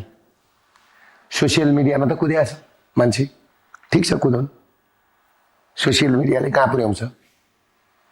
यथार्थै हुन्छ, सत्य हुन्छ। तर मैले जहिले भन्छु सत्य अल्पमतमा हुन्छ, सत्य भिडमा हुँदैन, तर विजय सत्यको हुन्छ। एक दिन सत्यले जित्छ, म त्यही प्रतीक्षामा छु। कहिले काहीँ थाके जस्तो लाग्दैन? लाग्दैन, किनभने सुतेला पो उठाउने सुते जस्तोलाई कसरी उठाउने म किन पानी छम्केर पानी खर्च गरिरहेको छु समय खर्च मैले गरेर नेपाली समाज यस्तो भएछ कि मैले त्यहाँ पनि भने श्रीमानलाई श्रीमान कसै न कसैले त बोल्न पर्यो नि मैले बोले गल्ती के गरेँ यो सर्वोच्च अदालतमा आगो लाग्यो श्रीमान तपाईँ यहाँ हुनुहुन्छ तपाईँ बोल्नु हुँदैन तपाईँको आत्मा छैन यहाँ त सबै मान्छे भात खाने अनि बाँच्ने मात्रै रहेछन् भात खाने र बाँच्ने जिउँदो लास जस्तो सास फेर्ने यो के हुन्छ यसको के हुन्छ अर्थ श्रीमान भनेको यति सिरियस भयो दुर्गाजी अब हामीले के गर्ने हामीसँग पेन मात्रै छ हामीसँग अरू कुरा छैन उहाँसँग त जुन नियम छ र पेन छ त्यो बाहेक उहाँसँग त त्यो बोल्नु पनि बेकार हो किनभने उहाँहरूले दायाँ बायाँ गर्नै मिल्दैन तपाईँलाई गैर कानुनी थुना गरेको छ हामीले मुक्त गरे मैले उहाँलाई के भने श्रीमान बरु मलाई बोल्न बन्द गरिदिनुहोस् सायद तपाईँले लेखिदिनुहोस् सर्वोच्च अदालतले दुर्गा प्रसाद आजदेखि तैँले बोल्न पाउँदैनस् भनेर भन्यो भनेदेखि त म बरु बोल्दिनँ श्रीमान हामी त पुरै राणा शासनमा फर्क्यौँ त बोल्दिनँ म होइन भने श्रीमान मलाई ऊ त्यहाँ त्यो कुलेश्वरमा सुखराज शास्त्रीलाई झुम्याएको खरीको बोर्ड छ अझै छ जिउँदै छ त्यहाँ लगेर मलाई झुन्याउनुहोस् आदेश दिनुहोस् तर नेपाल डढेको नेपाल बेचिएको मेरी आमा बेचिएको मेरा छोराछोरी मेरा चेली बेचिएको म हेर्न सक्दिनँ बोलिरहेको छु त्यही भने मैले इन अ सेन्स यसो हेर्दाखेरि यहाँको भिजन यहाँले जे माग गरिरहनु भएको छ अधिकांश पोलिटिकल पार्टीको घोषणापत्र हेऱ्यो भने कम्प्लिटली यहाँसँग मिल्छ उदाहरणको लागि सुशासनको कुरा यहाँले पनि गर्नुहुन्छ भ्रष्टाचार विरोधी कुरा यहाँले पनि गर्नुहुन्छ होइन भुइँ मान्छेको कुरा यहाँले पनि गर्नुहुन्छ उहाँले पनि गरिरहनु भएको छ देशमा पर्यटनदेखि लिएर आर्थिक उन्नतिदेखि लिएर सबैलाई समान व्यवहार गरौँ भने यहाँको र सबै राजनीतिक दलहरूको घोषणापत्र उस्तै छ एउटा कुरा चाहिँ त्यहाँ छैन त्यो हिन्दू राष्ट्रसहितको राज संस्था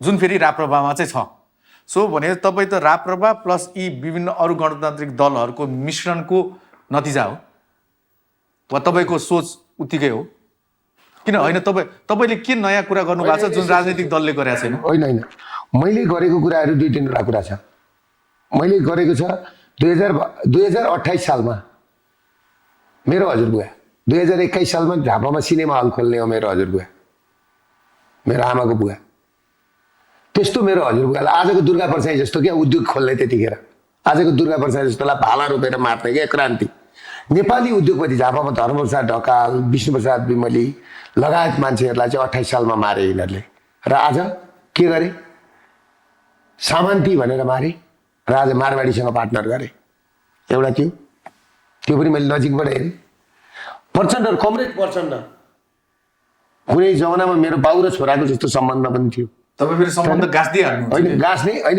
लामो समय यात्रा गरेँ नबुझी दाजुभाइ भने पनि भयो किन बाउ बाजे हजुरबुवा त्यो हिसाब किताबको सम्बन्ध मलाई त्यस्तो खालको उ गर्थ्यो तर जब मैले बुझेपछि मैले छोडेँ मैले तपाईँलाई भन्दैछु प्रचण्डले 2052 सालमा जनयुद्ध थालनी गर्दाखेरि सर्वहारा वर्ग भुइँ मान्छे उत्पीडन वर्ग भने उहाँलाई त्यही नाराले के गर्यो भन्दाखेरि स्थापित गरेर 2064 मा यति माला लगाएर संसद भवन अहिले इतिहास रच्या हो त्यो कहिल्यै फर्किँदैन नेपालको हिस्ट्रीमा तपाईँले एउटा कुरो के बुझ्नुहोस् भने जब उहाँ सिंहदरबारमा तिनै जनताले सर्वहारा वर्ग भुइँ मान्छे उत्पीडन वर्गको नाराले त्यसलाई भर्याङ बनाएर त्यहाँ पुग्नुभयो उहाँले के गर्नुभयो भने अजय सुमार्गीसँग हेलिकप्टरमा चढेर वाइन खान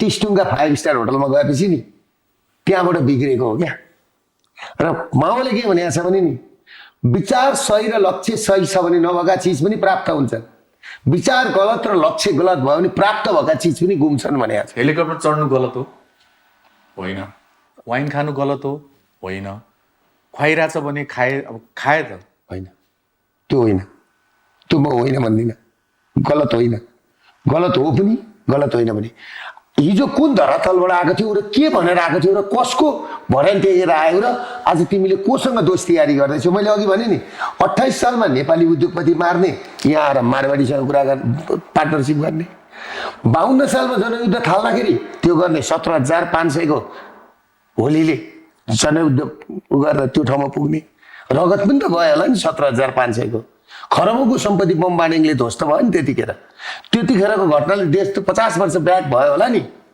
त्यसको पीडा त आज हामीले खप्नु परेको छ होला नि ठकुरीजी, सुरजी, आज हामीले खपिरहेछौँ नि। भोलि तपाईँको छोरीको भविष्य, आज तपाईँको छोरी कति वर्षको हुनुभएको छ? छोरीको भविष्य यहाँ छ। तपाईँको छोरीले सोचिरह्यो होला त अमेरिका अस्ट्रेलिया जानुपर्छ, यहाँ मेरो भविष्य छैन भनेर। भविष्य कसले बिगारिदिएको?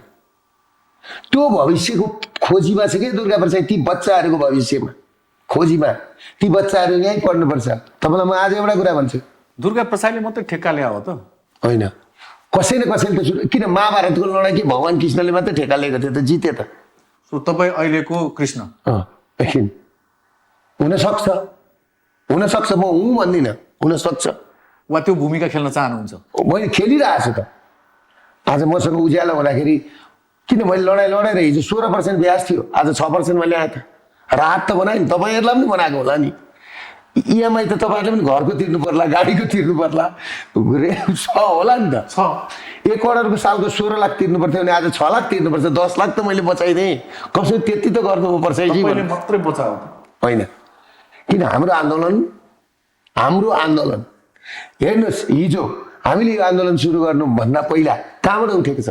3टी चेली रुखमा झुन्डिएर मरे एउटै रुखको आगोमा, लघुवित्तको कारणले।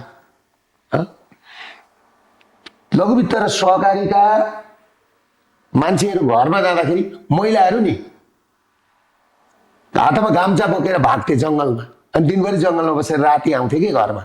आज ती महिलाहरू घरमा बस्छन् र नि लघुवित्त र सहकारीका मान्छेसँग लड्छन्।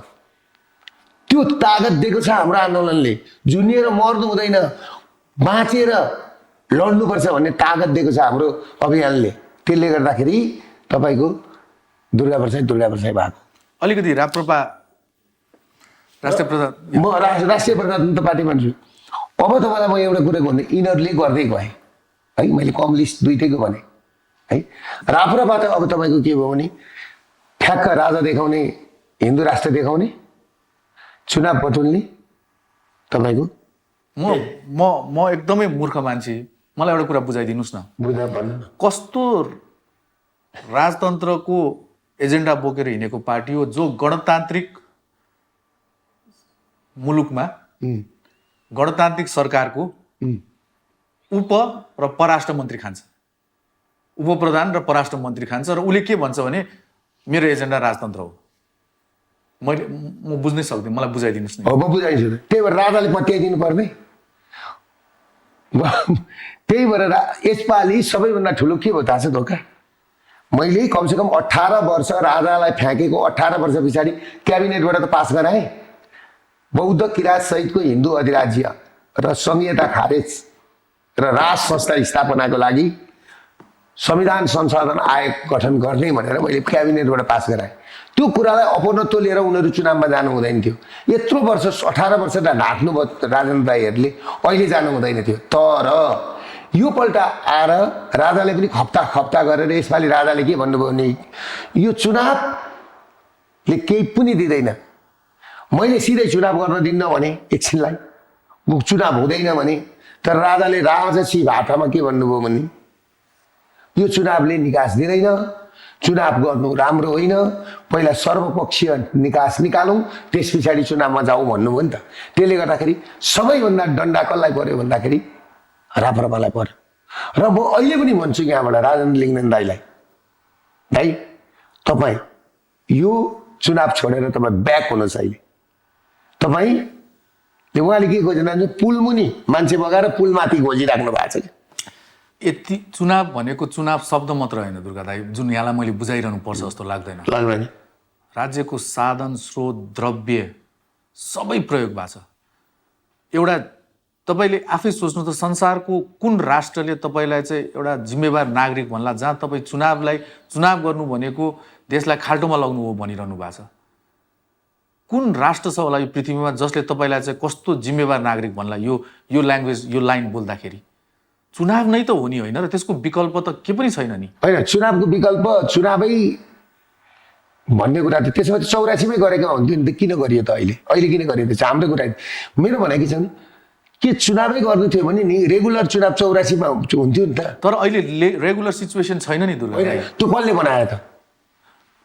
कसले बनायो हो त्यतातिर जानु पनि ठिक हो, तर एकछिन यहाँ एउटा उद्देश्य प्राप्तिको लागि मैले अघि भने नि गोविन्द केसी एलायन्सबाट आएको, युथ काउन्सिलबाट आएको एउटा त्यो हुँदै हुँदै हुँदै आएर आज के हुँदैछ भन्दाखेरि जो मान्छेहरू हिजो सिंहदरबार र सर्वोच्चमा आगो लगाएर जुन हिसाबले तपाईँको चाहिँ उनीहरूको जुन लक्ष्य थियो नि प्राप्ति गर्नलाई, यहाँ हरेक कुराहरू गर्नलाई, मैले अघि पनि भने नि मलाई त्यो कतिपल्ट भन्ने त्यो कुरा गर्नको लागि आज चुनाव गराइँदैछ। हामीसँग कुर्न बाहेक केही विकल्प छ त? आयोगको प्रतिवेदन नम्बर 1 हो मेरो भने आयोगको प्रतिवेदन पहिल्यै तपाईँ किन विश्वास लिइरहनु भएको छैन कि यो सही आउँदैन भनेर किन पहिल्यै शङ्का गरिरहनु भएको छ?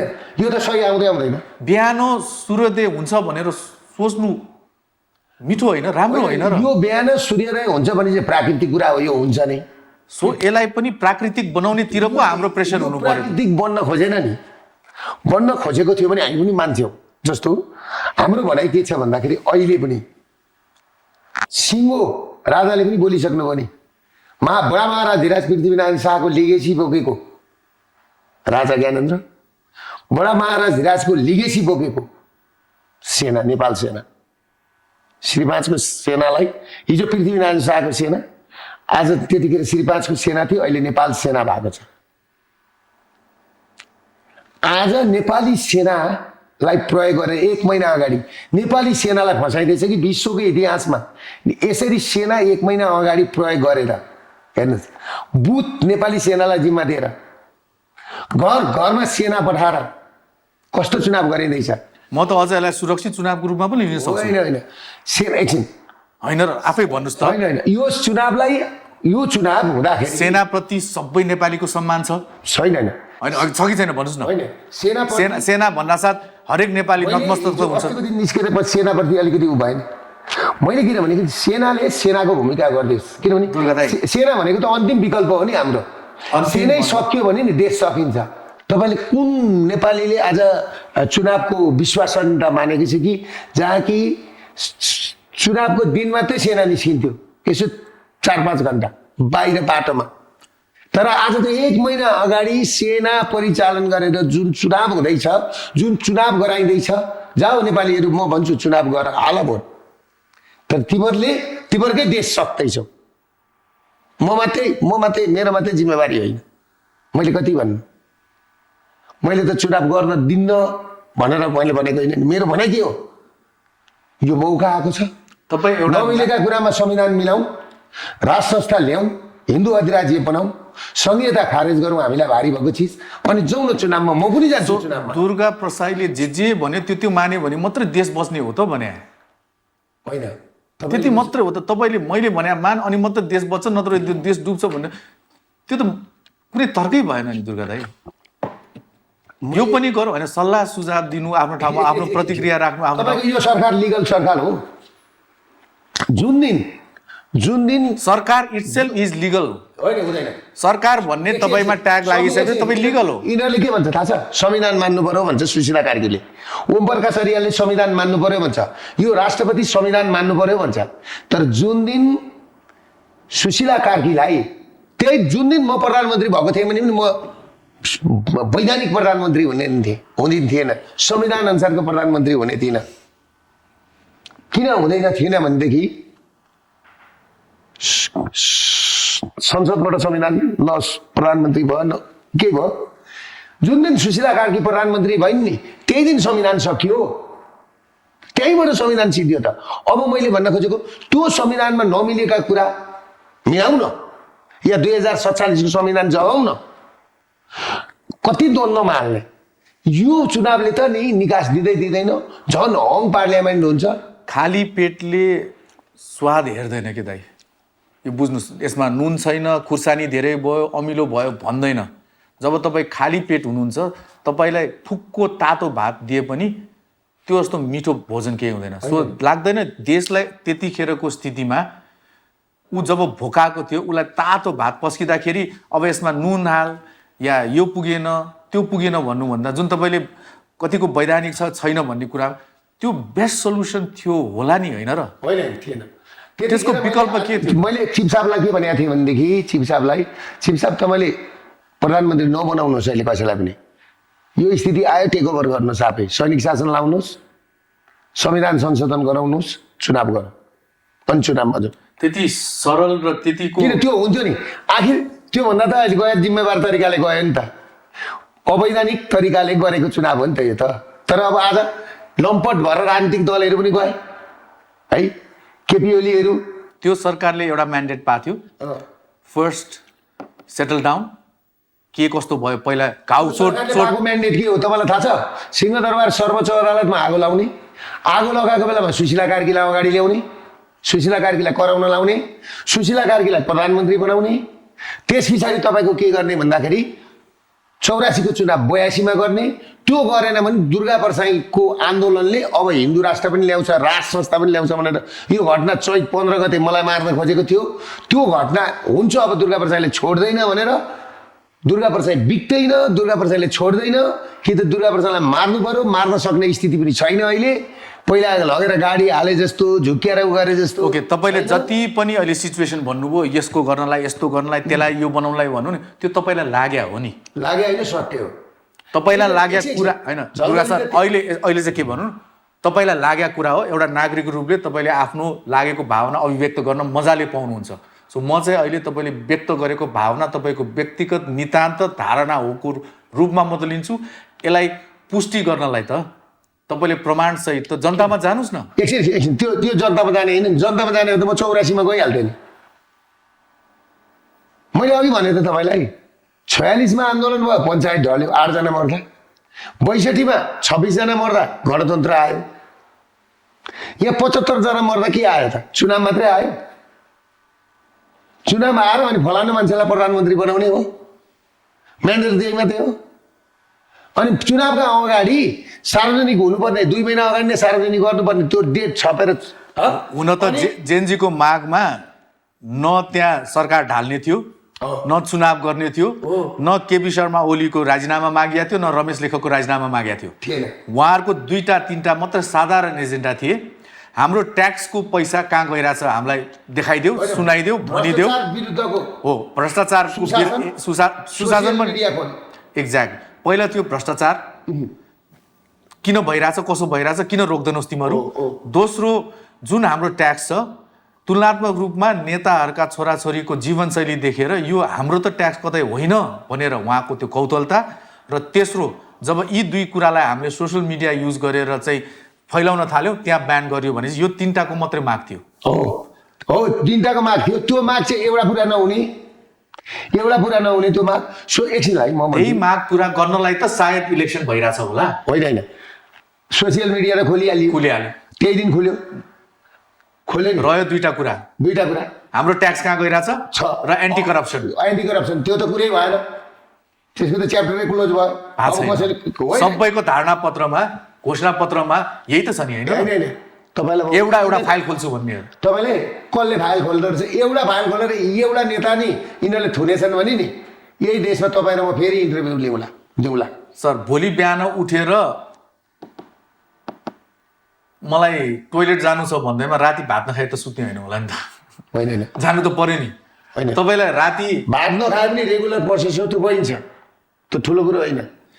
त्यो रेगुलर तपाईँले भन्नुभयो कसले चाहिँ गर्दो रहेछ भनेर, त्यो गर्दैन। किनभने सर विश्वास गरौँ न, गर्छ कि? तपाईँले एउटा कुरा के मान्नुहोस् नि, त्यत्रो द्वन्द्व लडेर आएको माओवादी, तपाईँ त्यति नेगेटिभ मान्छे त होइन नि दुर्गा दाइ। त्यत्रो द्वन्द्व मैले त देखेको छु नि, त्यो राजनीतिक पोलिटिक्स देखेको छु यिनीहरूको के भने पोलिटिक्स भनेको कुरो के भने, पोलिटिक्स भनेको सेवा हो, राजनीतिक भनेको सेवा हो। तपाईँ कसैलाई बेनिफिट अफ डाउट दिनै चाहनुहुन्न? होइन, यस्तो होइन, गर्देलान्, अब बुद्धि आयो कि, यत्रो बालबच्चाको चाहिँ ज्यान गएको छ, अब गर्ला कि भन्ने। त्यो आउने त्यो लिडर चाहिँ कस्तो छ त? आउने लिडर को आउँछ भनेर त चुनावले डिसाइड गर्ला नि दाइ। अनि फिल्डमा त सब प्लेयर पुगेको छ नि त, म गोल हाल्छु भनेर। प्रधानमन्त्री अघि सारेको प्रधानमन्त्रीको रेकर्ड हेर्नुहोस्, अब हामी देखाउँदैछौँ। अर्को प्रधानमन्त्री पार्टी सभापतिको हेर्नुहोस्, भयभरको सहकारी। दुर्गा दाइ, सार्नु र हुनुमा फरक छ नि। एकछिन जनताले डिसाइड गर्ला नि, जनतालाई त्यो एकछिन तपाईँले जनता त यिनीहरू भुले भइहाले। अब यो जनताको विचार के कुरा गर्नु है, जनताको कुरै नगर्नु बिचरा। पढे लेखे जति सबै हेर्नुहोस् 2 करोड 90 लाख जनसङ्ख्या भएको ठाउँमा 1 करोड 60 लाख जनसङ्ख्या त बाहिर छ यार। रिमोट कन्ट्रोलले जनताका छैन र?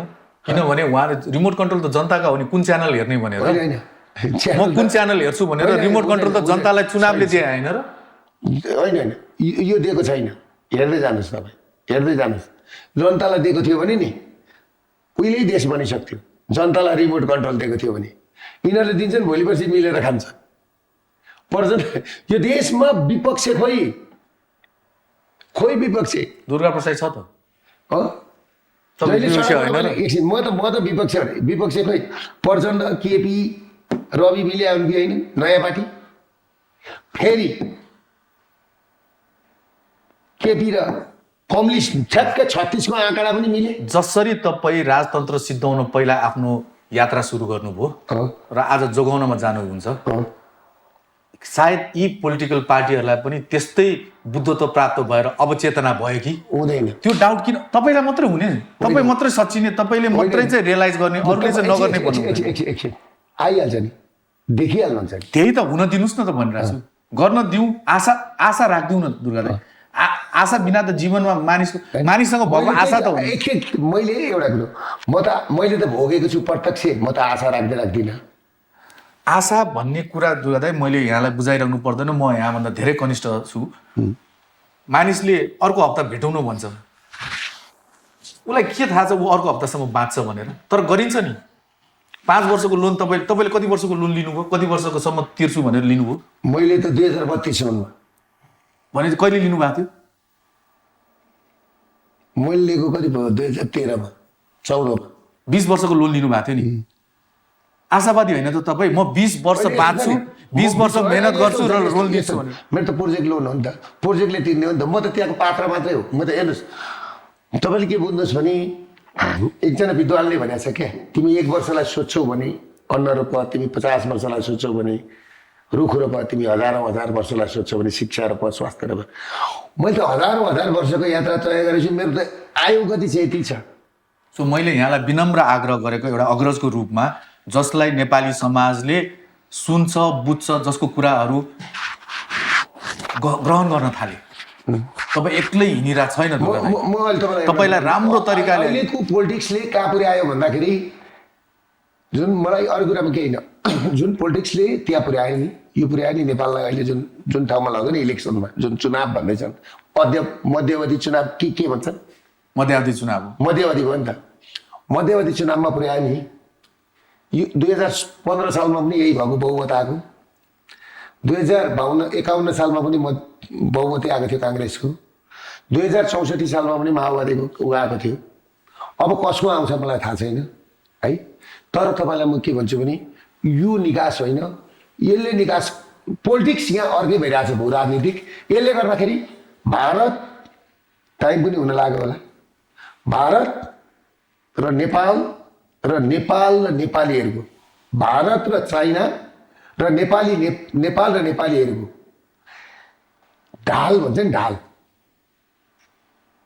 खुकुरीहरू थाम्ने ढाल हुन्छ नि, गोली थाम्ने ढाल या छाता, पानी परेको बेलामा छाताको काम वैदिक सनातन हिन्दू अधिराज्य र राज संस्थाले मात्रै गर्छ। त्यस पछाडि अघि बढ्छ। नभए तपाईँको यो पोलिटिक्सले विदेशी सेनाको अखडा, विदेशी यो रेकर्डेड हुन्छ नि, फेरि यो गुगलमा गएर बस्छ। इतिहासले हेर्छ, दुर्गा प्रसादले यो बोलेको थियो र मेरो नातिले हेर्छ, मेरो पनातिले हेर्छ। मेरो नाति भोलि गएर मेरो हजुरबाउले यो बोलेको थियो भन्ने कुरो त सत्य बोलेको रहेछ, मेरो हजुरबाउले त भन्ने हो नि। त्यतिखेर पनि भन्ने मेरो बाउले भनेको थियो। म आज भन्छु नि, मेरो जिजुले 1825 मा राजा पृथ्वीनारायण शाहले चिठी लेखेर पठाउँदाखेरि 2500 मोहर दिनेको सन्तान हो क्या। म भन्छु नि, अहिले पनि ताम्रा पत्र दिएको छ। म चाहिँ अलिकति दुर्गा प्रसाईको डिक्सनरीमा त्यो आशा कम्प्लिटली मर्या देखेँ मैले। होइन, यो पोलिटिकल पार्टीहरूबाट नमारिदिनुहोस् मात्रै होइन, मैले सच्चिँदैनन् भन्ने होइन, सच्यौ भनेर सच्याइरहनु भएको छ, तपाईँले झस्घचाइरहनु भएको छ, त्यसमा कुनै दुई मत छैन दुर्गा दाइ। मेरो डिक्सनरीमा यिनीहरूको कारणले र नि जुन गोरु आयो काने चिरेको, जुन गोरु आयो काने चिरेको, देख्नु न, हेर्नु न तपाईँ। यिनीहरूको हिजो अस्ति जेएनजीको मुभमेन्ट भएर हिजो अस्ति मन्त्री हुँदाखेरि घर घरमा मान्छेको राजदूतको बनाउने भनेर घर घरमा 2 करोड 3 करोड माग्न गएका थिए। भरे सर्वोच्च अदालतले उल्टाइदिएर रोक्यो। त्यो अफर त म कहाँ पनि आएको थियो, मेरो मान्छेलाई पनि आएको थियो। तपाईँको चाहना के त, या चाहना पनि नभनौँ, त्यसलाई तपाईँको सपना भनौँ? मेरो सपना के हो भने वैदिक सनातन हिन्दू अधिराज्य कायम गर्नु। राष्ट्रपति त कसैको पनि भएन नि त, नेपाली काङ्ग्रेसको राष्ट्रपति भयो। आज काङ्ग्रेसको राष्ट्रपति हुँदा पनि त खोइ त बनाएको होइन, शेरबहादुरले लात खाए, केपीएलले दलको राष्ट्रपति बनाएको हो नि त, स्वच्छ बनाएको नि राजा त। बरु राजाले यिनीहरूलाई नजरबन्दमा राखे, यिनीहरूले त लात खाए नि, कुटै खाए नि। आज राजा खोज्न थाले नि, देउपाले राजा खोज्नु, केपी शर्मा ओलीले राजा खोज्न थाल्नुभयो। अहिले नहुने रहेछ, गार्जेन भएन भने। त्यो संस्थै त्यस्तो हो क्या, त्यो संस्था भनेको, राज संस्था भनेको चिज त्यस्तो हो कि यो टेलिफोनै त्यस्तो हो क्या, यसको इतिहास छ नि, यो अब बन्दैन नि। हेर्ने, सफा राख्ने, इज्जत दिने त्यो चल्दैन। चलाउनु जरुरी पनि छैन, मोबाइल आइसक्यो। हो, मोबाइल आयो नि त, त्यसले गर्दाखेरि तपाईँले त्यो संस्थै त्यस्तो हो। त्यो संस्था छ भने नि आज भारतले पनि के भन्दैछ, चाइनाले पनि के भन्दैछ, ओहो हाम्रो लागि पनि राज संस्था र हिन्दू अधिराज्य चाहिँ आवश्यक रहेछ भन्ने कुरो। यहाँ दलाई लामा जन्मिने बित्तिकै के हुन्छ भन्ने कुरो बुझ्नु न। राजा भयो भने यहाँ दलाई लामा जन्मिँदैन। त्यसले गर्दा पनि यहाँ तपाईँलाई थाहा छ अर्को कुरो, यिनीहरूको भित्री कुरो, 5 लाख मान्छेलाई टिबेटियनलाई नागरिकता दिने कुरो त त्यो कुरामा चाहिँ नि अहिले बालनको र चाहिँ नि यो उसको लडाइँ परे बालनको बनाइदिउँ, यो पुरै कसो गरेर चाहिँ तलबाट चाहिँ तल सचिवहरूले रोकेर राखेर अनि गृहमन्त्री अलमल्ल परेको छ। यो तपाईँको व्यक्तिगत धारणा, जुन इन्फर्मेसन तपाईँको आयो त्यो असत्य होस् र नेपालले त्यस्तो कुनै दिन जहाँ आफ्नो मिठो 2 छिमेकीहरूलाई गुमाउनु परोस् त्यो दिन नआओस्, र त्यसमा तपाईँको पनि इक्वली महत्त्वपूर्ण भूमिका हुन्छ। 90 मिनट इज अलमोस्ट ओभर। अब केही सेकेन्ड बाँकी छ, केही सेकेन्डमा भन्छु। हामीले 2टा छिमेकी गुमाउने होइन, यो पोलिटिक्सले हामी चाहिँ गुम्ने हो कि भन्ने खतरा छ। त्यसले गर्दाखेरि हामी नगुमौँ, यी 2टा छिमेकीलाई पनि नगुमाउँ, त्यति हो। नमस्ते, धन्यवाद।